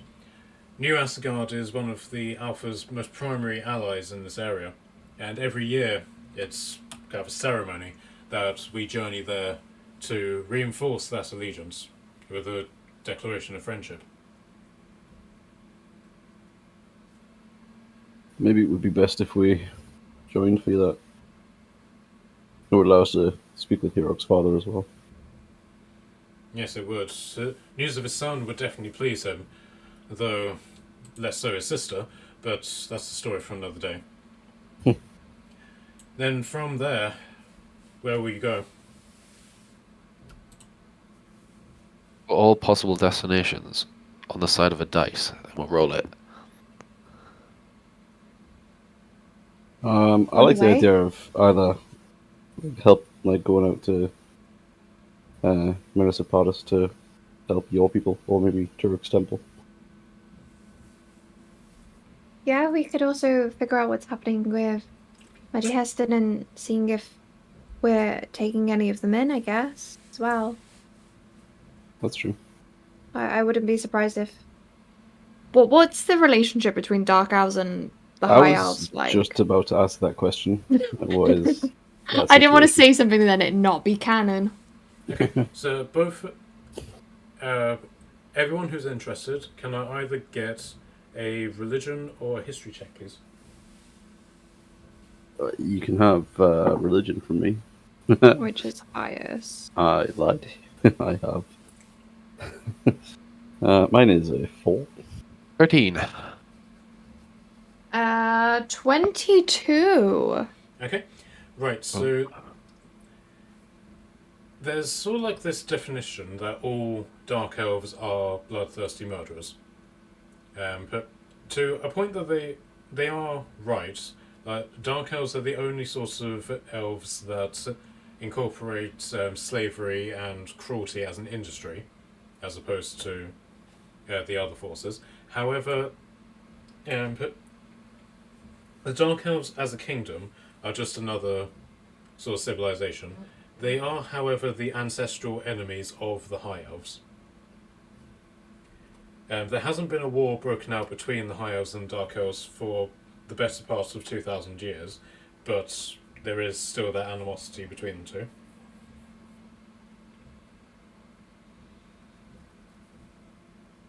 So what I'm hearing is very good relations. Maybe, I don't know, with everything going on lately, maybe I could convince a couple of people at the temple to help shelter a few if they come knocking at the door, I think I know a couple of people there who might be able to help. My grandfather, maybe, Okay, He's, did you know, say grandfather? at an okay position. I mean, I'm down to give it a go. Can we just note that the elf said grandfather? Yes. I have family. I'm just looking at you funny, sort of like, is this a real grandfather or is this some sort of like religious term? Are you asking that? I'm gonna cock my head to the side as well and look at you. Padwin's going to raise his head and say, I have a Ganny too. They're very good, aren't they? Yes. My Gangad is a general, and he shoots people. That's very exciting. My grandfather, Is Keanu Reeves. yeah, he looked after me. He's part of the temple like I am. Can I get a perception check from you, please? Sure. Now I'm nervous. I think it's Uh, because Aswin said shoot something. That's an 18. Okay. You notice that all of the alphas are now looking at Clarissa, and Clarissa is making a very deliberate point to not look you in the eye. What? Oh no. Okay. Why is Clarissa not looking her in the eye? I'm just going to ask you straight out. Okay, can I get a perception check from you as well? See if you notice that. I'm gonna go. Mercer, is everything okay? Yeah, everything's fine. Just I waiting. can't find perception. And I rolled a 15. Okay. You also notice it as well, so do you want to... Yeah, I'm just going to ask straight out. Why are you looking at her funny? And give Clarissa my own funny look back. And so Jason basically sort of stretches out the bowl of meat now empty before him and is like, yes, Clarissa, why don't you explain this entire situation? And Clarissa just sort of glares at him and is like, I hate you. Is that, it's a very long story. You probably don't want to hear it before dinner. Is it about my grandfather? Well, we may have had something to do with your adoption. No, but and she says this very awkwardly, and Katie just My what? And Katie just sort of snorts and is snorts with laughter. And so Scott then clarifies, "Don't worry, he is your grandfather. But we just sort of facilitated you going from where you were to him, if that makes sense." You're I don't mean to be blatant or appear rude, but you're dodging the word parents a lot. I'm okay with saying parents and the reason and why I ended up with my grandfather. You seem to sound like you were dodging the topic. Just trying to not be insensitive. But in all fairness, this is a story for Clarissa to tell. And then Clarissa said, I'll tell you about it privately. Okay. Sounds good. Padwin basically said, privately means alone. Yes, it does, Padwin. It means you can't be there. And say, you must be really old to Clarissa. Or I'm going to point him right out, or you're like a baby. I'm only 118. No, 108. I'm... You when you were a baby. I wasn't a baby. I was a child. And Padwin basically said, pipes up and says, yes, I'm not allowed to say that it was time travel. That's very confusing. Wait, what? I'm not allowed to say that it was time travel. Padwin, you just did say it was time travel. No, I didn't. I said I wasn't allowed to. So, ha! I would say, And you- considering I'm probably not and- much older than Padwin. And he wiggles out of your lap and canters off into the corridor. I just have a very bewildered, confused face, and go. Shall we go for dinner? Yeah, that's probably best. So George comes back and bear with me. I did have the meal which you were going to eat, but I accidentally closed the page. So bear with me.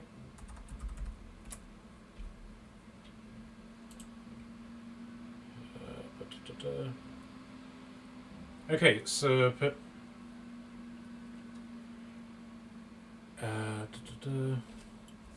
so George basically comes back and about half an hour later and says dinner is served, but unfortunately the dining affairs are still waiting to be unpacked, so we'll be eating in the lounge. Starters are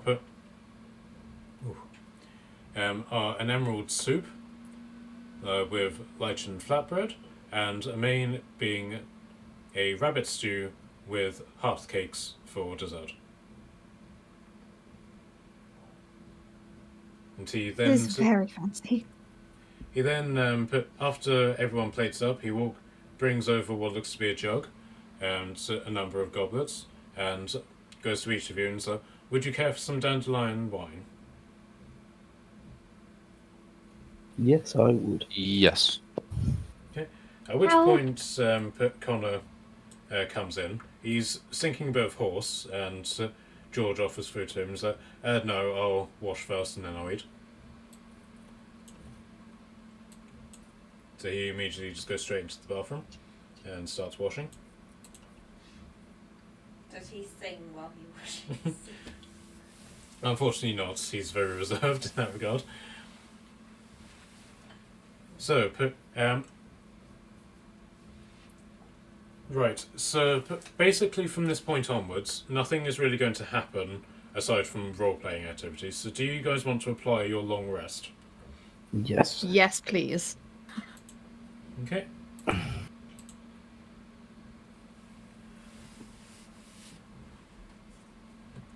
Okay, so the evening wears on, and eventually Padwin comes in, and Katie sort of scoops him up and is like, "Say no night, Padwin. Night night." Nay, Padwin. And Good night, Padwin. Katie takes Padwin into the bedroom, and so Jason basically stretches out and sort of rocks on his chair and is like, "Maybe we should get some drinks in. What do you think?" Drink. I've never drunk before. Well, there's a first time for everything. Okay. Sounds like a fantastic idea. Connor then comes back in, freshened up and smelling a little bit better than before. He walks past. He looks like he's about to take the seat next to Clarissa, but then notices that Scott is there, and then takes the seat next to Kashan. My mate. So George comes in. Would you be preferring the bottled beverages, or would you prefer to take advantage of my skills as a connoisseur? Connoisseur of what, George? Of beverages, my lord. You know what? Yeah, let's go for that. Is there anything in I- particular I can get for you, especially, Lord? Some sort of whiskey would be great, George. Indeed, sir. Can I look at Kashan and go, I have no idea what to drink. Can you just advise me on a good drink? Elderflower wine. That doesn't sound very alcoholic, so yeah, sure. Okay. I'm just gonna look at Kashan and grin. Okay. The girls want to get fucked up. Okay. I smile approvingly. Alimba, what would you like? Martini, shaken, not stirred. Indeed, sir. No. I'm settled. I'm just going to pull a bottle of Fireball out of the barrel and just bomb it on the table. Yes, he comes over with several shot glasses. So he gives. He's gone for about 5 minutes. And you can hear the sounds of him making up a cocktail. You know, shaking over ice, that sort of thing. And he basically comes out with 3 very artistically looking cocktails in cocktail glasses. He gives one to you, Morella, which has which is like a sort of almost yellowish green liquid with a slice of orange sticking out of it. But Gashan, he's given you what looks to be some sort of very brownish liquid that is just smoking somewhat, and a lumber, a very artistically done clear liquid with a slice of lemon peel, and then what looks to be a line of salt going around the rim. What could go wrong here? Excellent, yeah. My thoughts exactly. I'm gonna take a sip of mine. He then goes off to make drinks for everyone else. Drink it. Okay, so are you just going to sip it, or are you going to actually drink it? I'm gonna take a tentative little sip. Okay. But it does taste. But it's very sweet, but with a hint of bitterness. But it's more aromatic than it is tasteful. And it gives you a certain level of warmth on the inside. I'll Very take a vague. bigger sip. Okay. All right. So if you want to give yourself 1 temporary hit point, Oh, nice. Kashan. I do a little swill of the glass and then take a hearty drink. All right. You gain 2 temporary hit points. Ooh. Remember? I get so excited by being presented alcohol that I drink the whole thing in one and eat the glass at the same time. Okay. Right. So you gain 5 temporary hit points, but you also take slashing damage from eating the glass. So. Worth it. You take 2 slashing damage. Worth. No. I'm just drinking from the bottle. Okay, fair enough. Right, can I get a Constitution saving throw from you, please?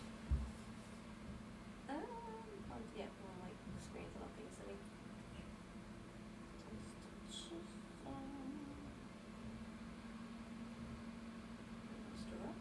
Takes a very old time. 3. Okay. Right, so you take a hearty swig. Smoke begins to build up under your mouth. You feel a gurgling in your stomach, and then you open your mouth, and a huge torrent of flame comes bursting out and Can strikes. I aim it at Sure. I'm gonna aim it at a lumber. Oh god. Wow. I see. All right, give me an attack. Just do 20, please.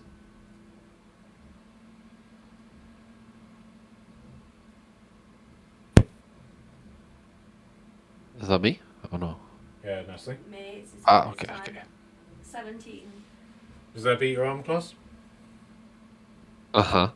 All right, can I get a d6 from you?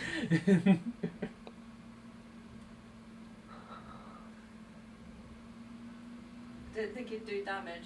2. Okay, you've taken 2 fire damage. Oh god. It's fine. No, I've still got 1 temporary hit point. The alphas seem quite taken with this, and Jason asked to have a shot as well. I'd also like to give it a try. What's it worth? Merriment and camaraderie, my lizard friend. Does it taste like this? Is it like sweet and bitter and warm? It makes you spit fire. What does that say? So Katie comes back into the room, sneaks past and sits next to Clarissa. She notices that Connor is now sitting in the room and makes a point of wrapping her arms around Clarissa and sort of pulling her closer to her, towards her, away from Connor. Tension. There's some beef in the room. Sliding them around the table. Okay.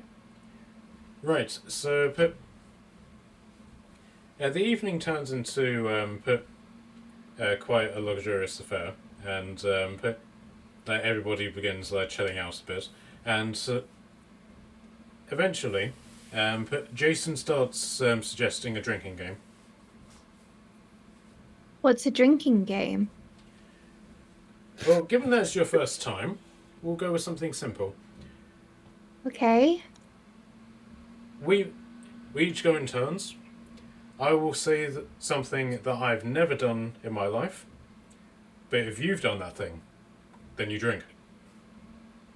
Oh, so, for example, never have I ever accidentally set a forest on fire trying to save my friends. I wouldn't drink, but someone else would. Exactly. And every single one of the alphas drinks. You've never accidentally set a forest on fire? No, we And forget have. to put it out? That's the point. Oh, I should drink then. I also I drink. understand this. And then I, chug my drink a little bit. I I looked don't at have any drink left. I'll just say George is being kept very busy refilling everyone's drinks. So, I'll go first then. He looks around at each of you. And then he sort of homes in on Scott. He's I've never killed a world leader. Scott just sort of scours this him and drinks.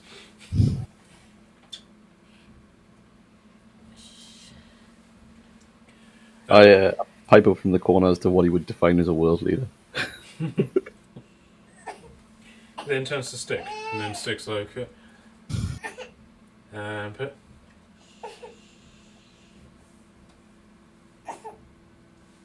and Stick basically just says, I've never fired a firearm before. I drink. I drink twice with great enthusiasm. So everybody, all of the alphas take interest in this. Like, when did that happen? Oh, we met some not so friends of yours, I guess. And I tell them about the incident with the windmill with. Sorry, I missed Who that. was it? I tell them about the. I say that we met some maybe not so friends, under the banner of a truce, and I shot. Who was that I shot? Where are Alex. all my notes? Yeah, I informed them of the incident of shooting Alex. Oh, really? Jen doesn't look impressed by this. In my defense, he was a bit of an asshole. They're all assholes, that's the point. That's why we're fighting them. Ah. And then Katie goes, well, most of us are. And she gives Scott a scathing look. Some of them seemed okay in my defense. I give a crooked thumbs up to Scott. Scott sort of gives you a sort of combination of an eye roll and a toast. So then it's Turek's turn, and he basically says, I've never killed a man with my bare hands. Yep, drinking again. Yep, all of the Does alphas magic drink as well. count through that? What was that? Does wielding magic count as bare hands? And Turek shakes his head, no. I don't drink. Okay, Rest and Marilla, it's your turn. Never. Oh goodness. Never have I ever. This is difficult. I don't feel like I've done much in my life. Never have I ever offended an archangel. Every single one of the alphas drinks. I don't think I've offended an archangel. I feel like I'm friends with them. We I have have I so still many take a- questions. We have I'll a say- complicated history. But angels are some of the most notoriously annoying people you ever meet. There's a Jen talking, and she looks to Clarissa, says, "No offense. Can I get everybody to give me a perception check, please?" Yes. That's pretty good, if I do say so. Perception. It's a 17. Oh god, 7. 13 for me. And natural 1 for Natalie. Okay, so you sense that Padvin has snuck back into the living room with you guys, and he pipes up and says, "I have a fence." And everybody looks at him. "It goes around my bed. It's to stop me from stealing grenades from the grenade box. Like this one." He holds up a grenade in his mouth. I promptly take the grenade from Patrick. Alright, he's holding it by the pin. Oh my god.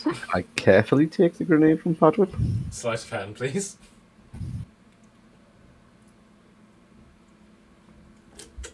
Oh, what do I add anything to sleight of hand? But either sleight of hand or animal handling. I'll go sleight of hand because I get a +1 and I have advantage. I'm not quite sure where I get advantage from. I think it's one of the runes, but I have advantage. 18. Okay, you successfully take the grenade from him. So if you want to add a grenade to your inventory. I certainly do. I put it in the bed. Come on, you, like Chris says, and she scoops Padrin up. He's like, "Bye bye." And she takes him out. What kind of grenade was it? Bear with me. I believe there's a very particular one which I've been using because all the other ones are a bit OP. Grenade fragmentation. Okay. Red grenade. Let's go put a grenade in your beard. Yeah, that seems safe. So Jem basically folds her arms and is like, "Since we're on the subject, I've never banged Captain Archer."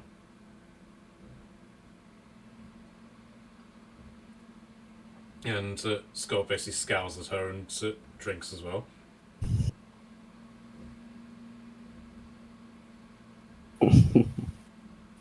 I smile at the situation, take back my crooked thumbs up and give her what's up. So Scott then smirks back at her and says, "Well, I've never been pregnant." So Jen and Katie both scowl and drink. Can I get perception from all of you? Oh, good. 19. Okay, I'll just say that works for the group. You also notice that Jason drinks. Oh, what? I spit at I've done the thing where I've like zoned out, not listening, drinking, spit out at it, and stare at Jason. Yeah, I give him that look of like looking at my drink and then going, huh? In my defense, it wasn't an actual pregnancy. It just looked like one. And then Scott goes, "Yes, Casey, why don't you tell the story of how Jason mysteriously got knocked up after he banged you?" Oh, what? And Katie shrugs innocently. He's like, "He overpowered me. What can I say?" That just left more questions.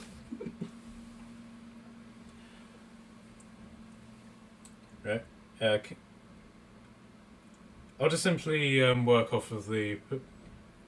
Actually, can I get one more perception check from you guys? And basically, whatever that is, it'll be your perception for the rest of the day. Oh, that's a good idea. To save you having to roll again. I got a 15. 22. Watch, this will be the NAF one. You got a 22. Oh, no. 15, Oh, okay. sorry. I also got 15. Okay, right. So at this point, Clarissa has come back in, but And with your perception, you notice the Padwin has also snuck back in.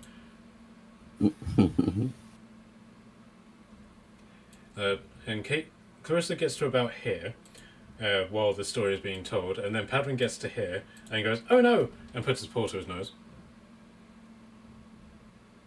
I put my hand to my nose. Everybody else, all of the alphas also do this, including Connor, and including Connor and George. Although George does his with extreme amount of dignity, leaving Jason to be the last one to touch his nose. And he goes, "God damn it!"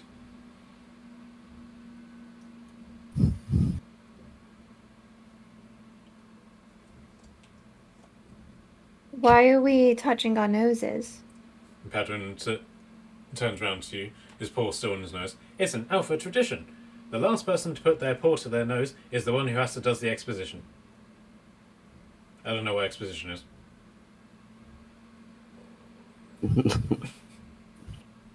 The exposition? So Jason basically downs his drink and is like, "Right, okay. It's a long story. We basically decided to go visit the ruins of an Egyptian warlord. And somebody," looks at Padwin, but doesn't actually say anything, "unleashed the spirit of said Egyptian warlord, who took over me and Jen, and for some reason that A, turned me straight, and B, got me pregnant."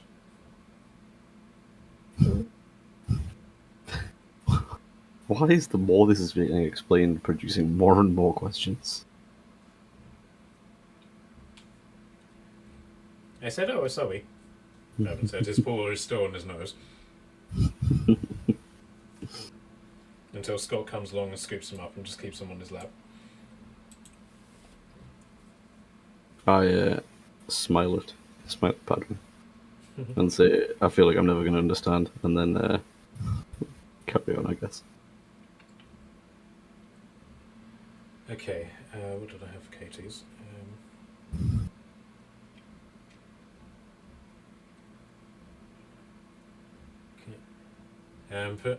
Well, I've never tried to kill every member of Alpha Team. And Scott scowls again and drinks. You tried to kill us? Well, basically you guys are the Alphas and then these guys are the Alpha Team. I'm tipsy. I'm allowed to say dumb stuff. Okay. Morella says this out loud. So Jem basically looks to George and is like, "How much has she had?" And George basically says, "Either not enough or too much. I'm afraid I cannot tell." Can I have another glass? It's empty. Yes, of course. But he fills up your glass again. Have you had yourself a glass? I think it's rather unfair that we're all drinking or not. Scott seems to be in agreement with this. He's like, "Yeah, George, take a seat. Take a day off. We can do our own drinks." I thank you, Lord, but I must remain dignified." Sit down, George, as an order." "No, very well, sir." He goes and sits down by the desk.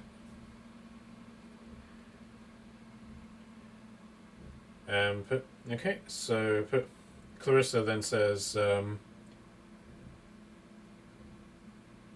"Well, I've never boasted about being the chosen one."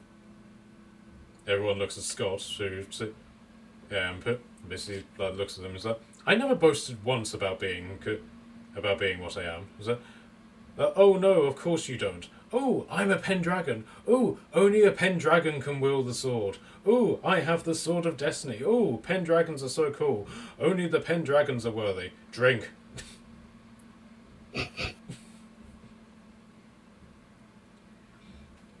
So Scott drinks, and he doesn't seem to have much left in his goblet. He's like, "This is going to be a very short game if I'm the only one drinking."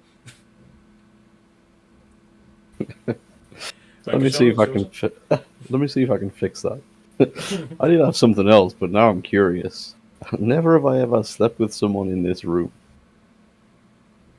Okay. Right, so. Um, It's gonna get so complicated, I feel. everybody except Warrior Frank and George, and obviously Padwin, drink. All right. This seems to put.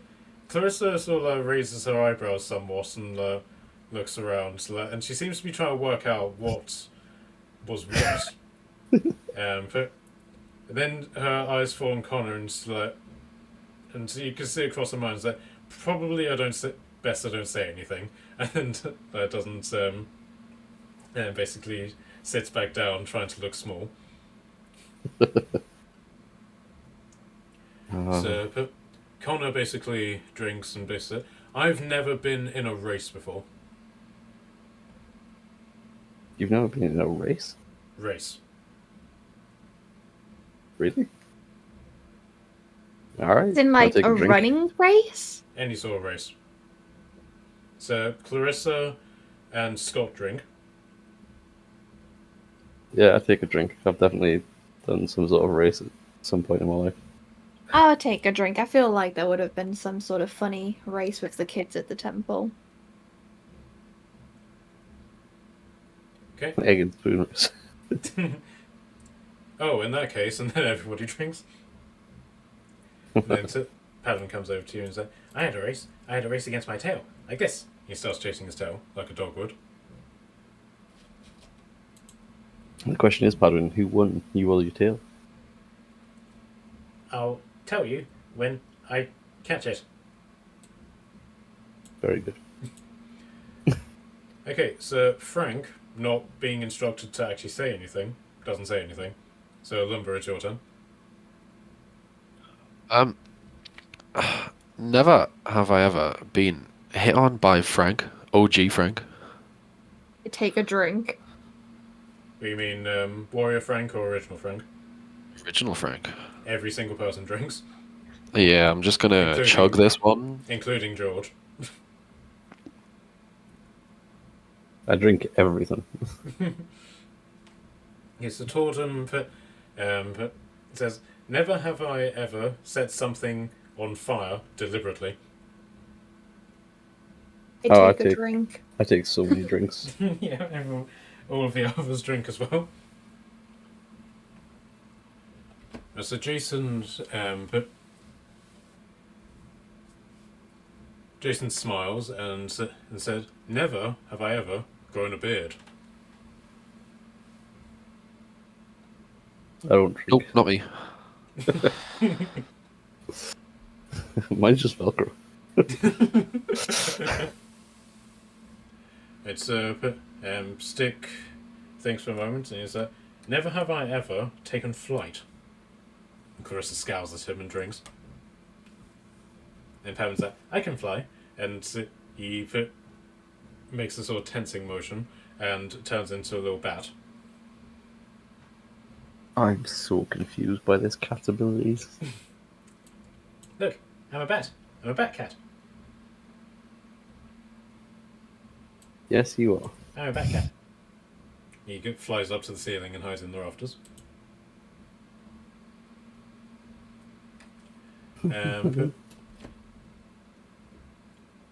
Turk basically says,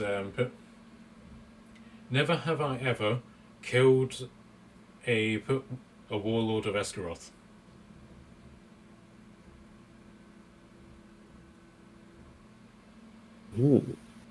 Technically, I don't drink. I didn't get the finishing blow on either of them.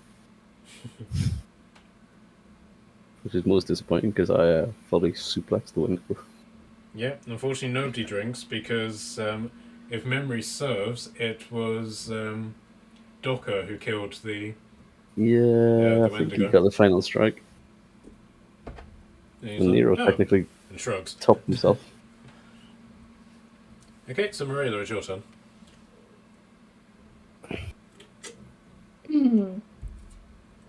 Never have I ever.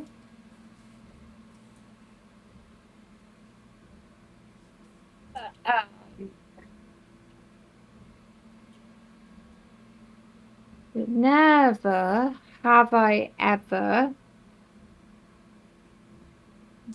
walked in on Frank in a precarious situation, one could say. What does precarious mean?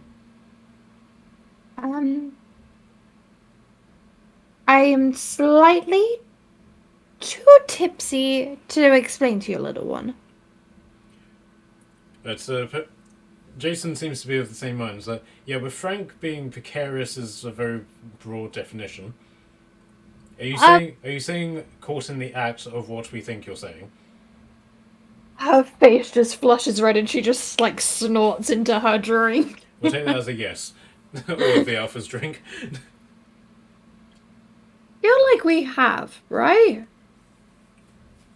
Does it count as Frank appearing in a compromising position? Because that's happened. That's definitely I happened. don't think anyone's getting out of drinking in this one. No. Yeah. No, I don't think so, darling. Excuse me. And he just walks over, grabs Warrior Frank by the scruff of his neck, and just pulls him outside. Oh no. Oh no. I cover Padwin's eyes. I like lean forward from the chair, look around the room, and ask if we should stop that. No, no. If he's doing it Alright. to himself, he's not doing it to us. That's the important thing. Well, shit. All right. I have a hand on my head. I put my hand on my head. It's Jen. Basically says,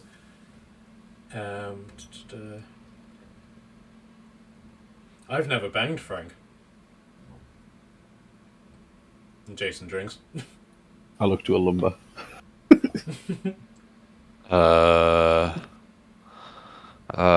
No comment. And then Slowly takes a sip. And then she clarifies as well, that's being in the driver's seat.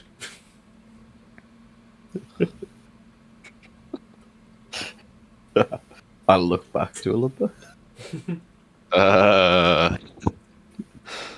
Slowly takes a sip.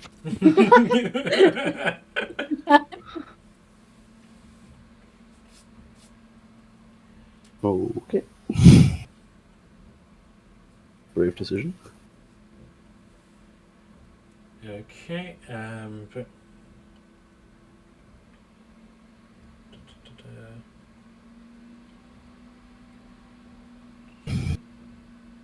okay, but I have never been in the room with royalty.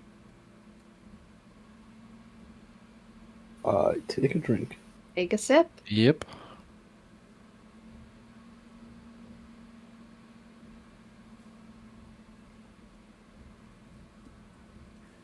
But Katie then says, I've never saved another member of Alpha Team before. She looks over at Turek very specifically.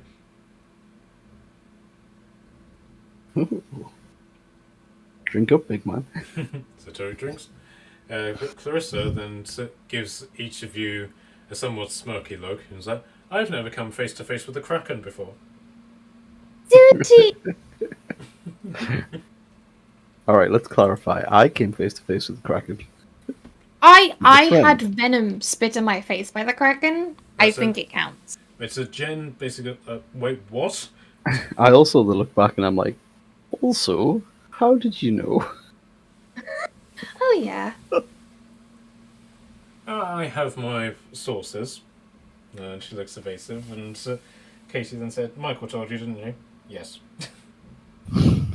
No fair. He was there helping me out, teasing me about drowning Frank. Wait, you drowned Frank? No, I didn't drown Frank. I have been permanently scarred by Frank because he was naked in the sea and he was drowning and I thought he was gonna die. So I asked Michael to help him and he just carried on letting him drown. So I had to carry naked Frank on my back whilst walking on water. This is very awkward silence. You do realise that Frank has a teleportation spell, right? I do now. He decided to use it after I'd saved him and had my humility and sacredness torn away from me.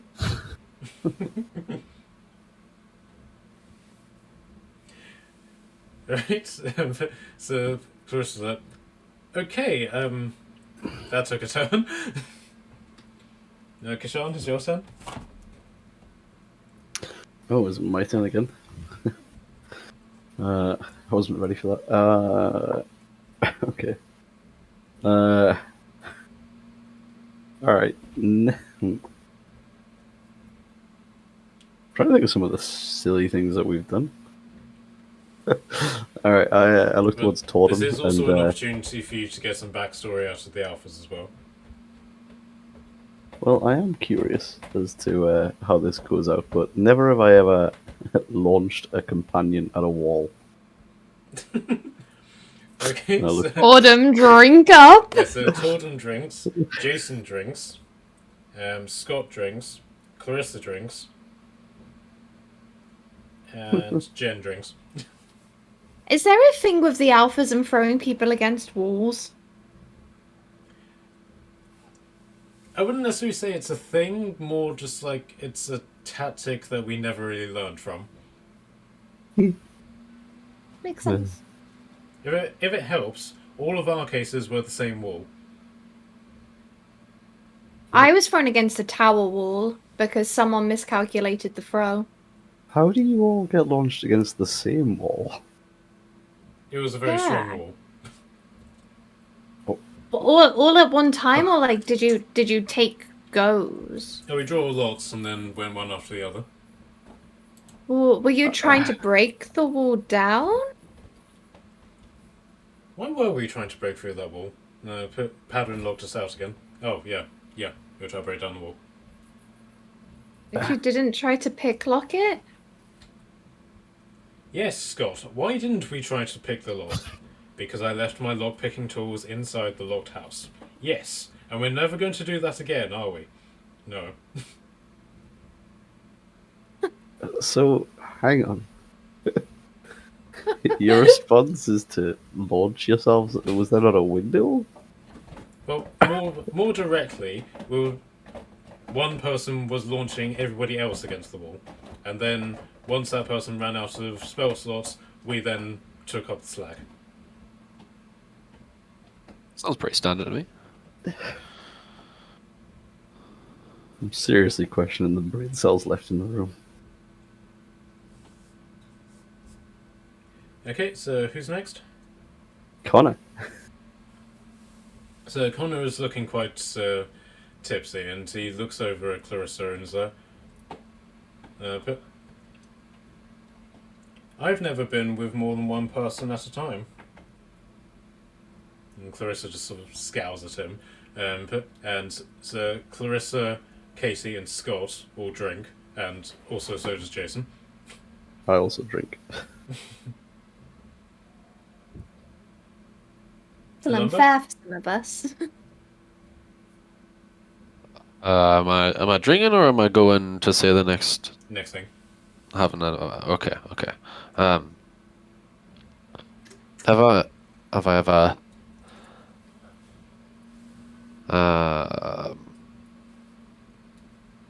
had to make a saving throw? Everybody drinks. Yep, I drink. I had to make a saving throw. It was whenever I pulled the pin out of a grenade. Imagine, stop pulling things out of grenades. And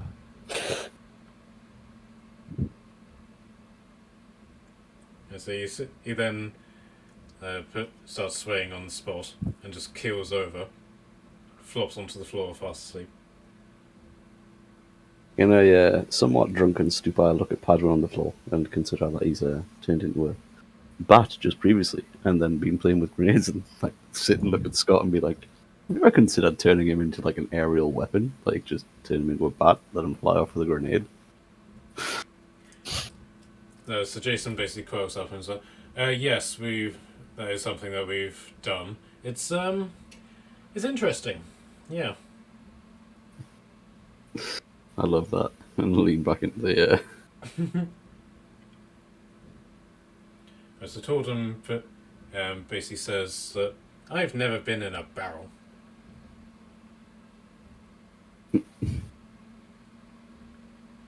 I have been in a barrel. I drink.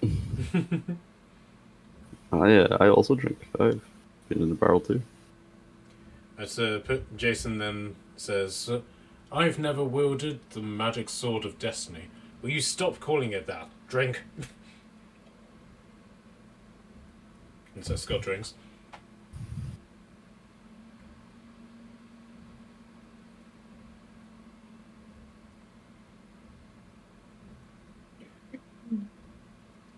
Does anyone want to comment on that? I Yeah. feel like we got from that. Sword of Destiny? So Clarissa then sort of kicks herself free of Katie's embrace and goes, "Oh great, now you've started." No. I just as in like sword in the stone sort of thing. That is extremely accurate, Jason says. Why don't you tell her the story of your sword? Is that no? I haven't put my we haven't decided on who's doing the exposition. Oh fuck the exposition! Just tell them. Whoso shall ever bear the sword shall wield the power, and all that crap. Look, ugh, fine. So Scott leans forward in his chair because he's basically leaning back, and his chair sort of bounces. And while he's leaning forward, he pulls his sword out from its scabbard and he throws it into the floor in front of him. And it's this really beautifully enamelled, curved sword that has this permanent shine to it, and you can immediately tell that this is a magical weapon. Meet Excalibur, the Pendragon Blade. Ooh. Pretty for a sword. Can I touch it?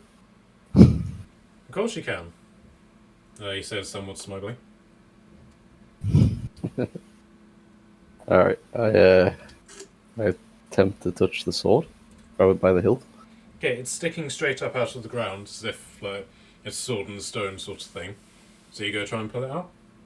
Yeah, Oh, this is gonna be good.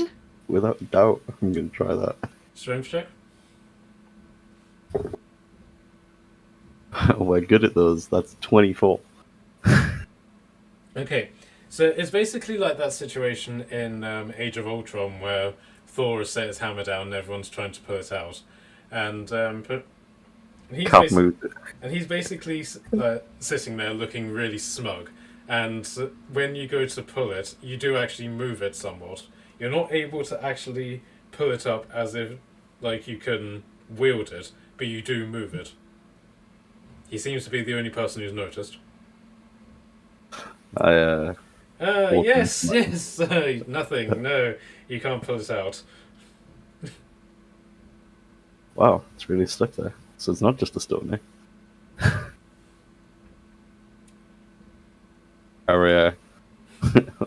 Humbled but smiling return to my seat. I reckon I could get it. Go for it. I have a lot of breastplate placed. I can't speak. A lot of breastplates in my bag right now. And horsewood. I think I could do it. I'm strong. Of course She you is can. strong. I've got every bit of faith in you. Good. I have Lyria on my side. I'm gonna hold onto the sword to like hoist myself up. What are you going I'm to do with gonna- Edwin? Because he's still in your lab. Oh no, he's asleep on my lap, isn't he? Don't worry. I'm going to cradle him. Okay, yeah, I'll pass it. And Katie basically takes him into the back room. And Clarissa just sort of shimmies up the sofa towards Scott. Oh, what am I rolling? Strength. That's a natural 20, which makes it a 22. Okay. Right, so but you also move the sword, but it does it in such a way that everybody notices. See, I'm really, really strong. Is that? So what do you have to say about that, husband? Is that? And he reaches up and pulls the sword out without any effort. Is that? Well, I mean, you still can wield the sword, so he lets out a long shrug. What happens if you passed it to someone, though? Like, what if you were like, hold this? Does it just go into the ground? Are they able to hold it? Yes, What if you held the sword and I picked you up? So he basically he tosses the sword in the air because he's holding it by the hilt, and he holds it by the blade, and then holds it out to you guys. I'll reach out to grab the handle hilt thing. Yeah, I let Marilla try it. I've already sat back down. Okay, so but he lets go, and the sword immediately drops to the ground. Oh. I guess I'm not worthy. Huh. No, clearly not. And he picks up the sword again and shoves it back into his scabbard. So, oh, don't be like that. You're only worthy because I said you were.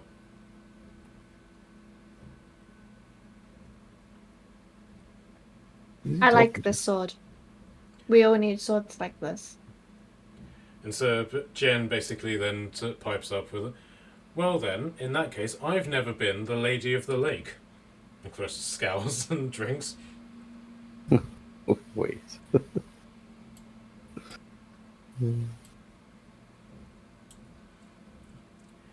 Right, so Katie comes in and he's like, okay, he's back in bed, and I've erected, and I've made sure that the door is locked. There's no way he can possibly get out and sneak in on us.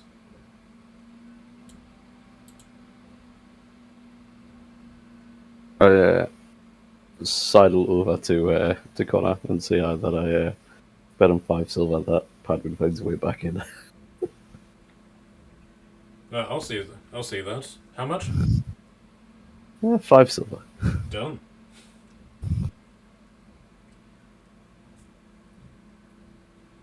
Okay, so I'm going to say that Turek has passed out.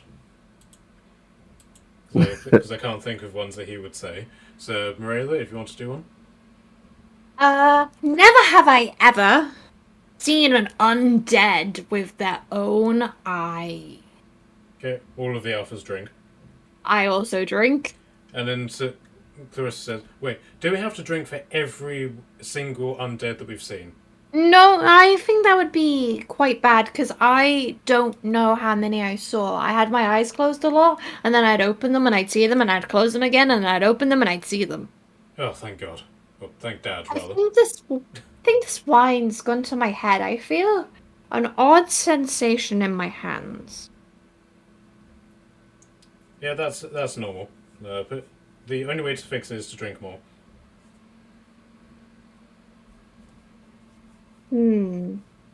Okay, I believe you. I believe you have my intentions well in your heart. Oh yeah, we do. He doesn't. And they point behind you. Who are they pointing to? Oh no! No! Hi, Frank! Hello, darling. Are you getting yourself nice and ready for me?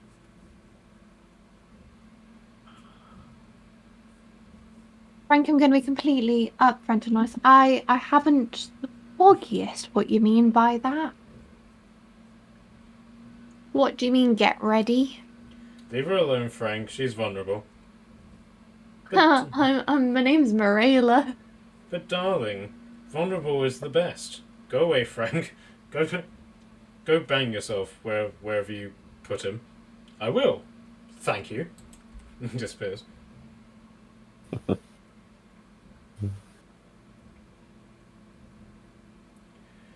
Okay, so so was that your turn, Charlotte? Yeah. He's So Jen then says, I had all of these written down, but then I lost the notepad. So,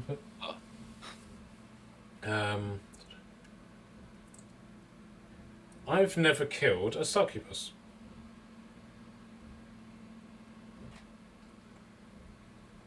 Jason drinks. And then Scott then says, I've never banged a succubus before killing them. And then Jason drinks again.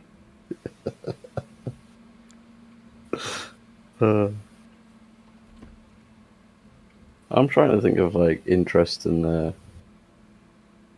monster things that we've done that I'm curious about the others.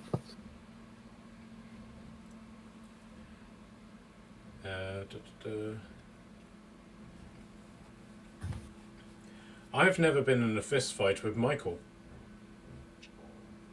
And Scott scowls and drinks. How does one get in a fist fight with an angel? Yes, why don't we explain that, Scott? Do we really have to? Yes, of course we do. So, she looks quite proud of herself. So, Scott was brainwashed by Archer and her band, and he was the very first Agent V. Did you know that? Really? Yes. See, V is more of a title as opposed to a person, and Scott was the first one. And he tried to kill all of us when he was V. And the only thing that could stop him was Michael coming down and beating the absolute shit out of him. And then Scott basically said, why are you saying this with such glee? Like, well, it was fun to watch. Alright, well, in that respect, never have I been brainwashed by Archer.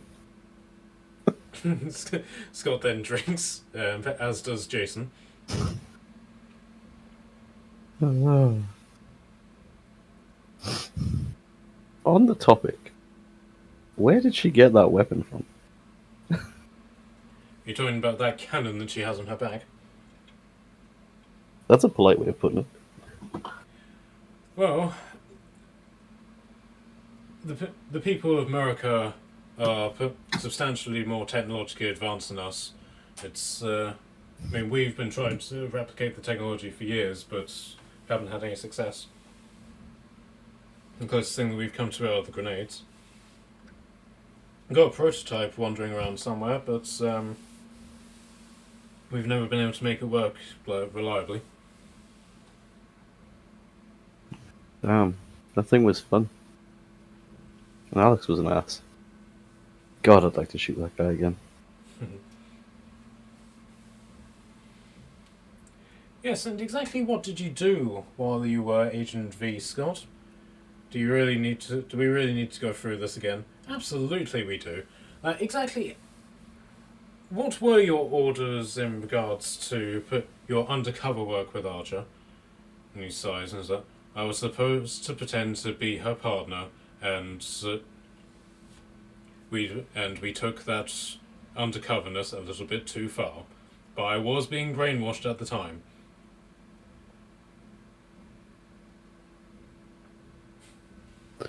Bet that put you in the doghouse. And Clarissa laughs and says, oh, you have no idea. And her face turns grim.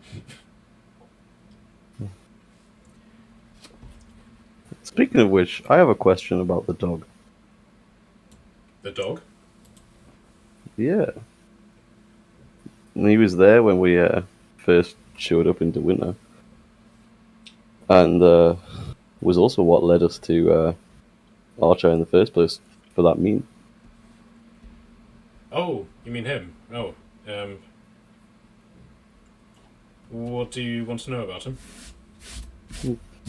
Who is he? Is he like you, a shapeshifter? Or?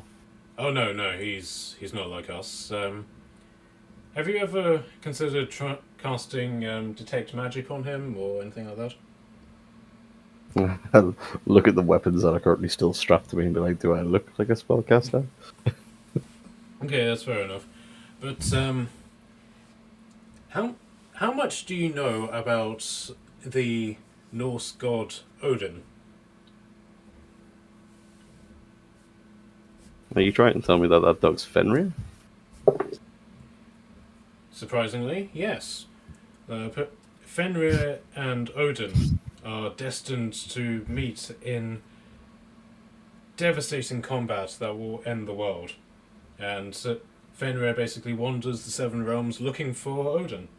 And when they eventually find each other, they will fight to the bitter end and take the world that we live in with them. You're telling me I've petted the World Eater. Yes. Or have you? Well, And then she basically said, I've never petted the World Eater. take a drink. Horrified. But don't get me wrong, he's not a particularly evil creature. He's just been stigmatized by the story, as it were. He's just, doing what he's supposed to do. And eventually, he and Odin will find each other and kill each other. Just the way things are. Cats and dogs. Or Clarissa and Archer. Which one's the cat and which one's the dog in that situation? It depends which one wins. The cat? Well, then I'm the cat. And then Katie goes, no, I'm the cat. So she stretches out, and there's a sort of crunching noise.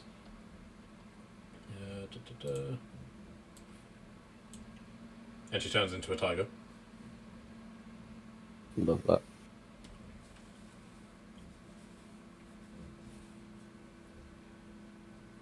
So Scott basically looks around and is like, wait, we sort of skipped turns there, but whose turn is it?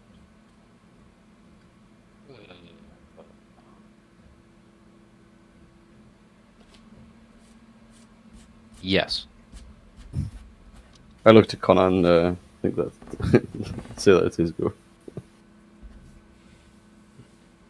Okay. My newest friend. And he's looking quite adoringly at Clarissa now and says, I've never had access to the greatest treasure in all the land. And with that, he slumps off his chair, passed out.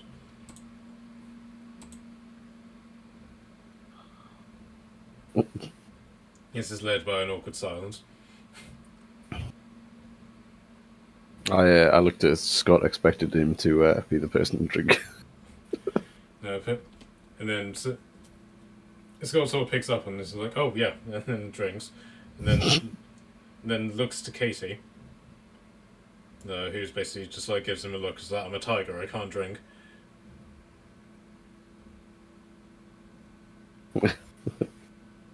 But you also notice that Jason drinks. Oh. Greatest treasure in all the land, Jason? No, what? It was 150 platinum bricks. That would be quite some treasure. Alright, fair enough.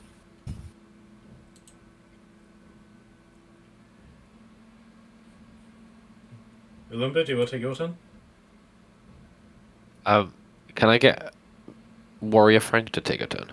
Yeah, Warrior Frank has disappeared. Fuck. I'm out. Okay. I'm out of suggestions. Okay. So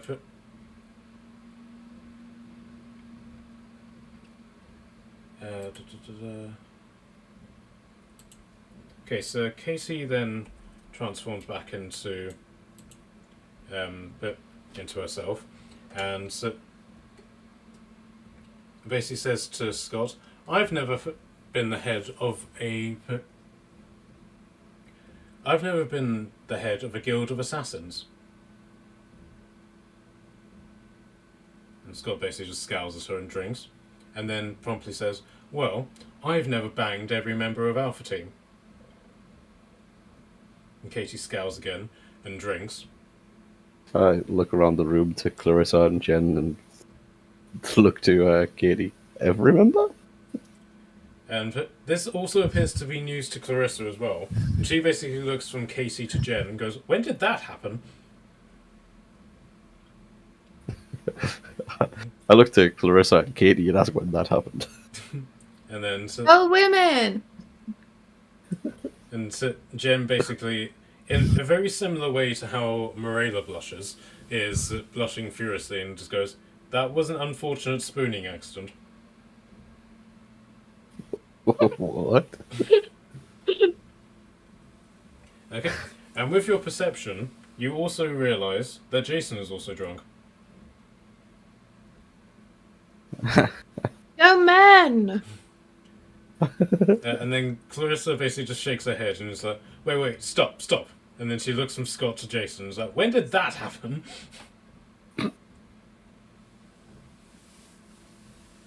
And then looks to Jen and Jason and is like, wait, when did that happen?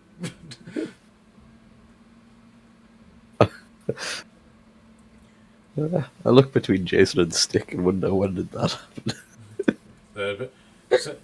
Stick basically shrugs somewhat nonchalantly and is like, we were undercover, we were pretending to be a gay couple, and Jason thought it would be a good idea to get some practice in. Yeah, that's I just point out that a lot of... I not that I know much about the whole topic of love and whatever that is. You need to stop pretending to be in relationships because it seems to me that you just end up having something together. Like me. Sounds like a smart idea to me. There's a cat in the room. There's a cat in the hat again. I searched Connor to see if I can find Tencel.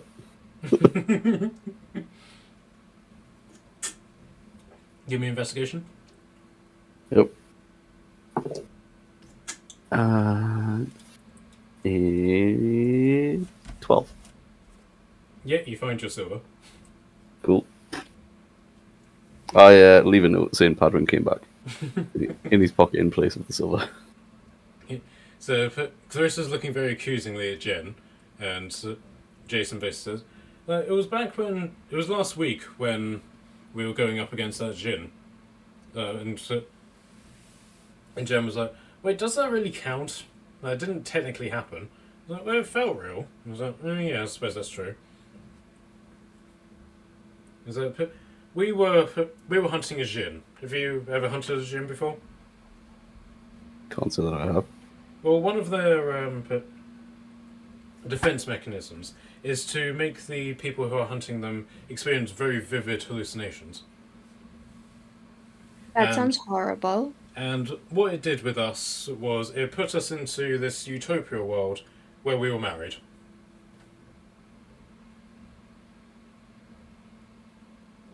Kids, money, white picket fence, the whole lot. Very happy thing. But unfortunately, she points out she says very pointedly at Jason, somebody decided to sleep with the pool guy and the gardener. Yeah, well, at least I'm not the one who slept with Tom Hardy. Oh yeah, that's another thing. He slept with Tom Hardy. It was Tom Hardy.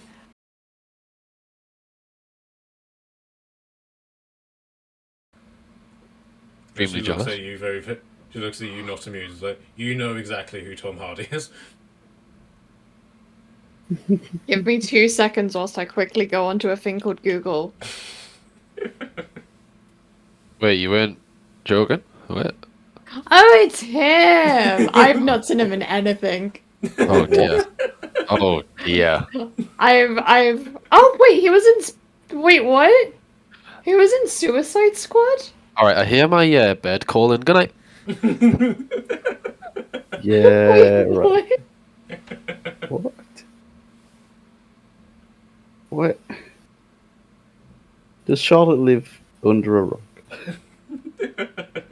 Hey, me that and rock my is called film Crystal knowledge. Ball. He was in Dunkirk. Okay, I've seen Dunkirk. That's the film you've seen. What's he famous for? A lot of Being things. Tom Hardy.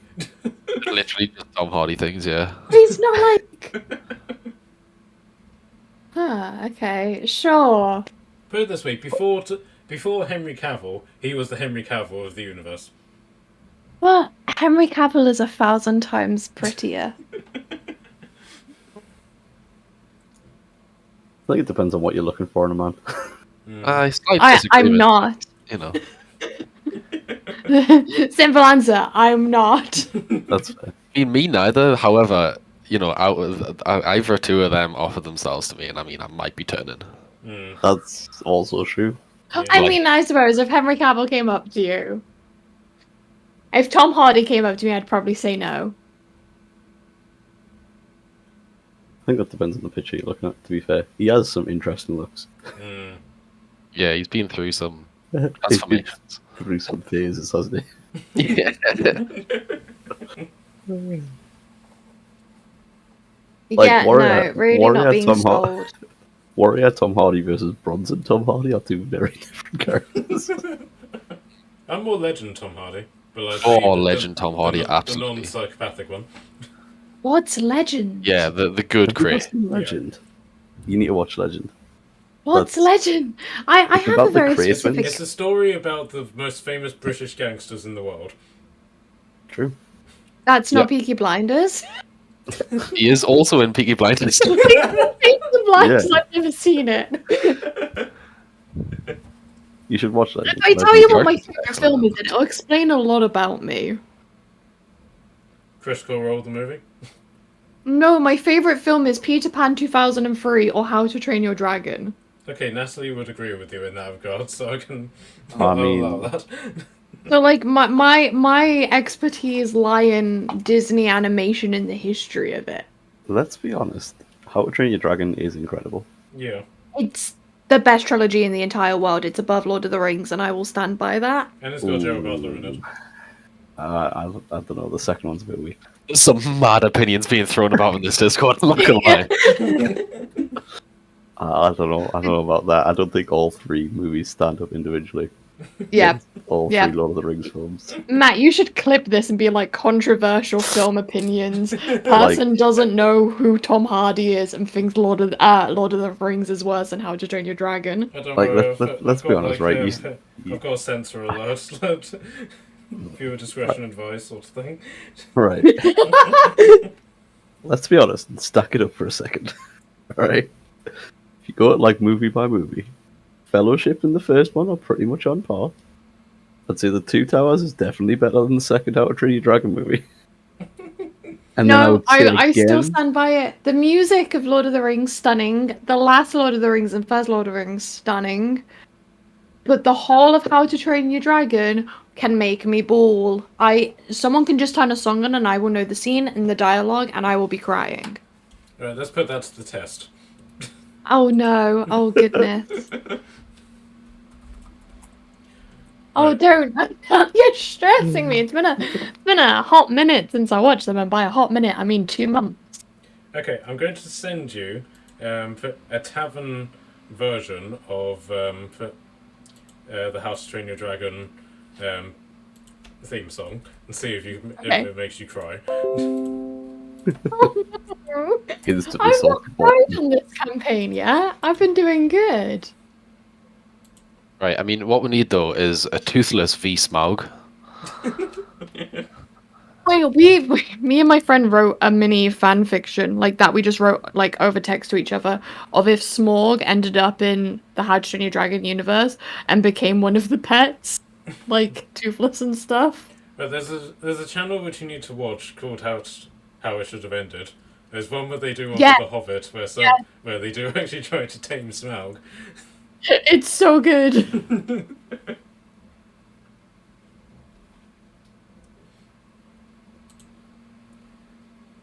Okay, so back to what's happening in the room. So Clarissa's looking accusingly at Scott, and he's looking quite confused at Jason. So, what are you on about? And Jason said, well, technically it was another hallucination, so which you weren't privy to, but yeah, it still counts. And then Casey's like, stretched out on the sofa and said, doesn't anybody want to know about my ones? Yes. Is it? And Chris basically just goes like, I already know how you're banging me and Scott. But wait a minute, when did you bang Stick? Is it? I fell on him. It was an accident.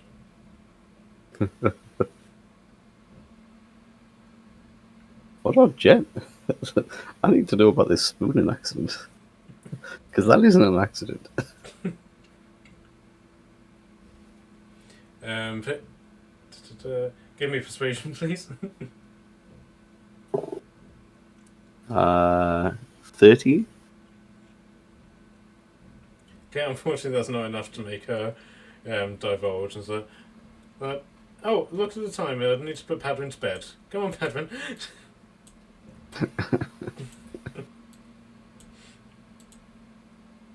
I turned to Katie. So how many accidents have you had? I'm very accident prone. Yeah, that tracks.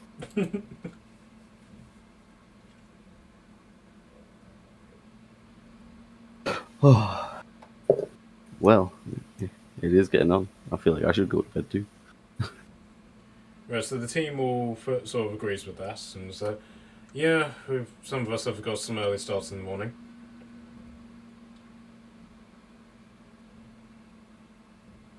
I will. I'm going to claim this bed by the in the corner. And just go and tuck myself away. Doing a second sweep of the room to make sure that there's no Frank around. Oh, don't worry. Like, we've got warding around the bedroom area, so he can't intrude on you. That is going to make me feel so much more soundly. Okay, so but Jen is basically going to start meditating in the lounge. Morella, are you going to join her? Yes. Sorry, I was crying to how to change Oh my God. The second one isn't even that sad. What?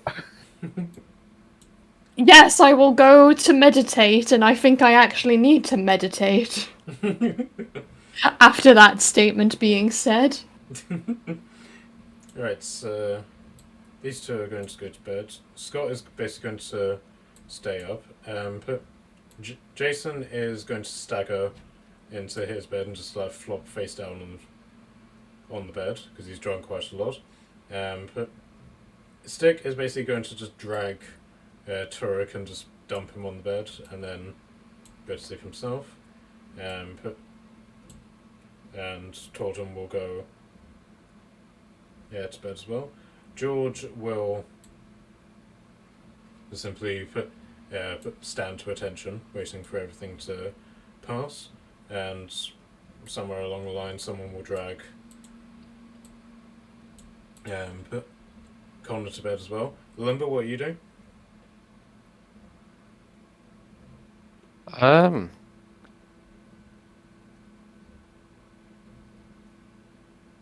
don't know. Just hook up in here. Sure. Okay. Then after a while, George will go to bed as well.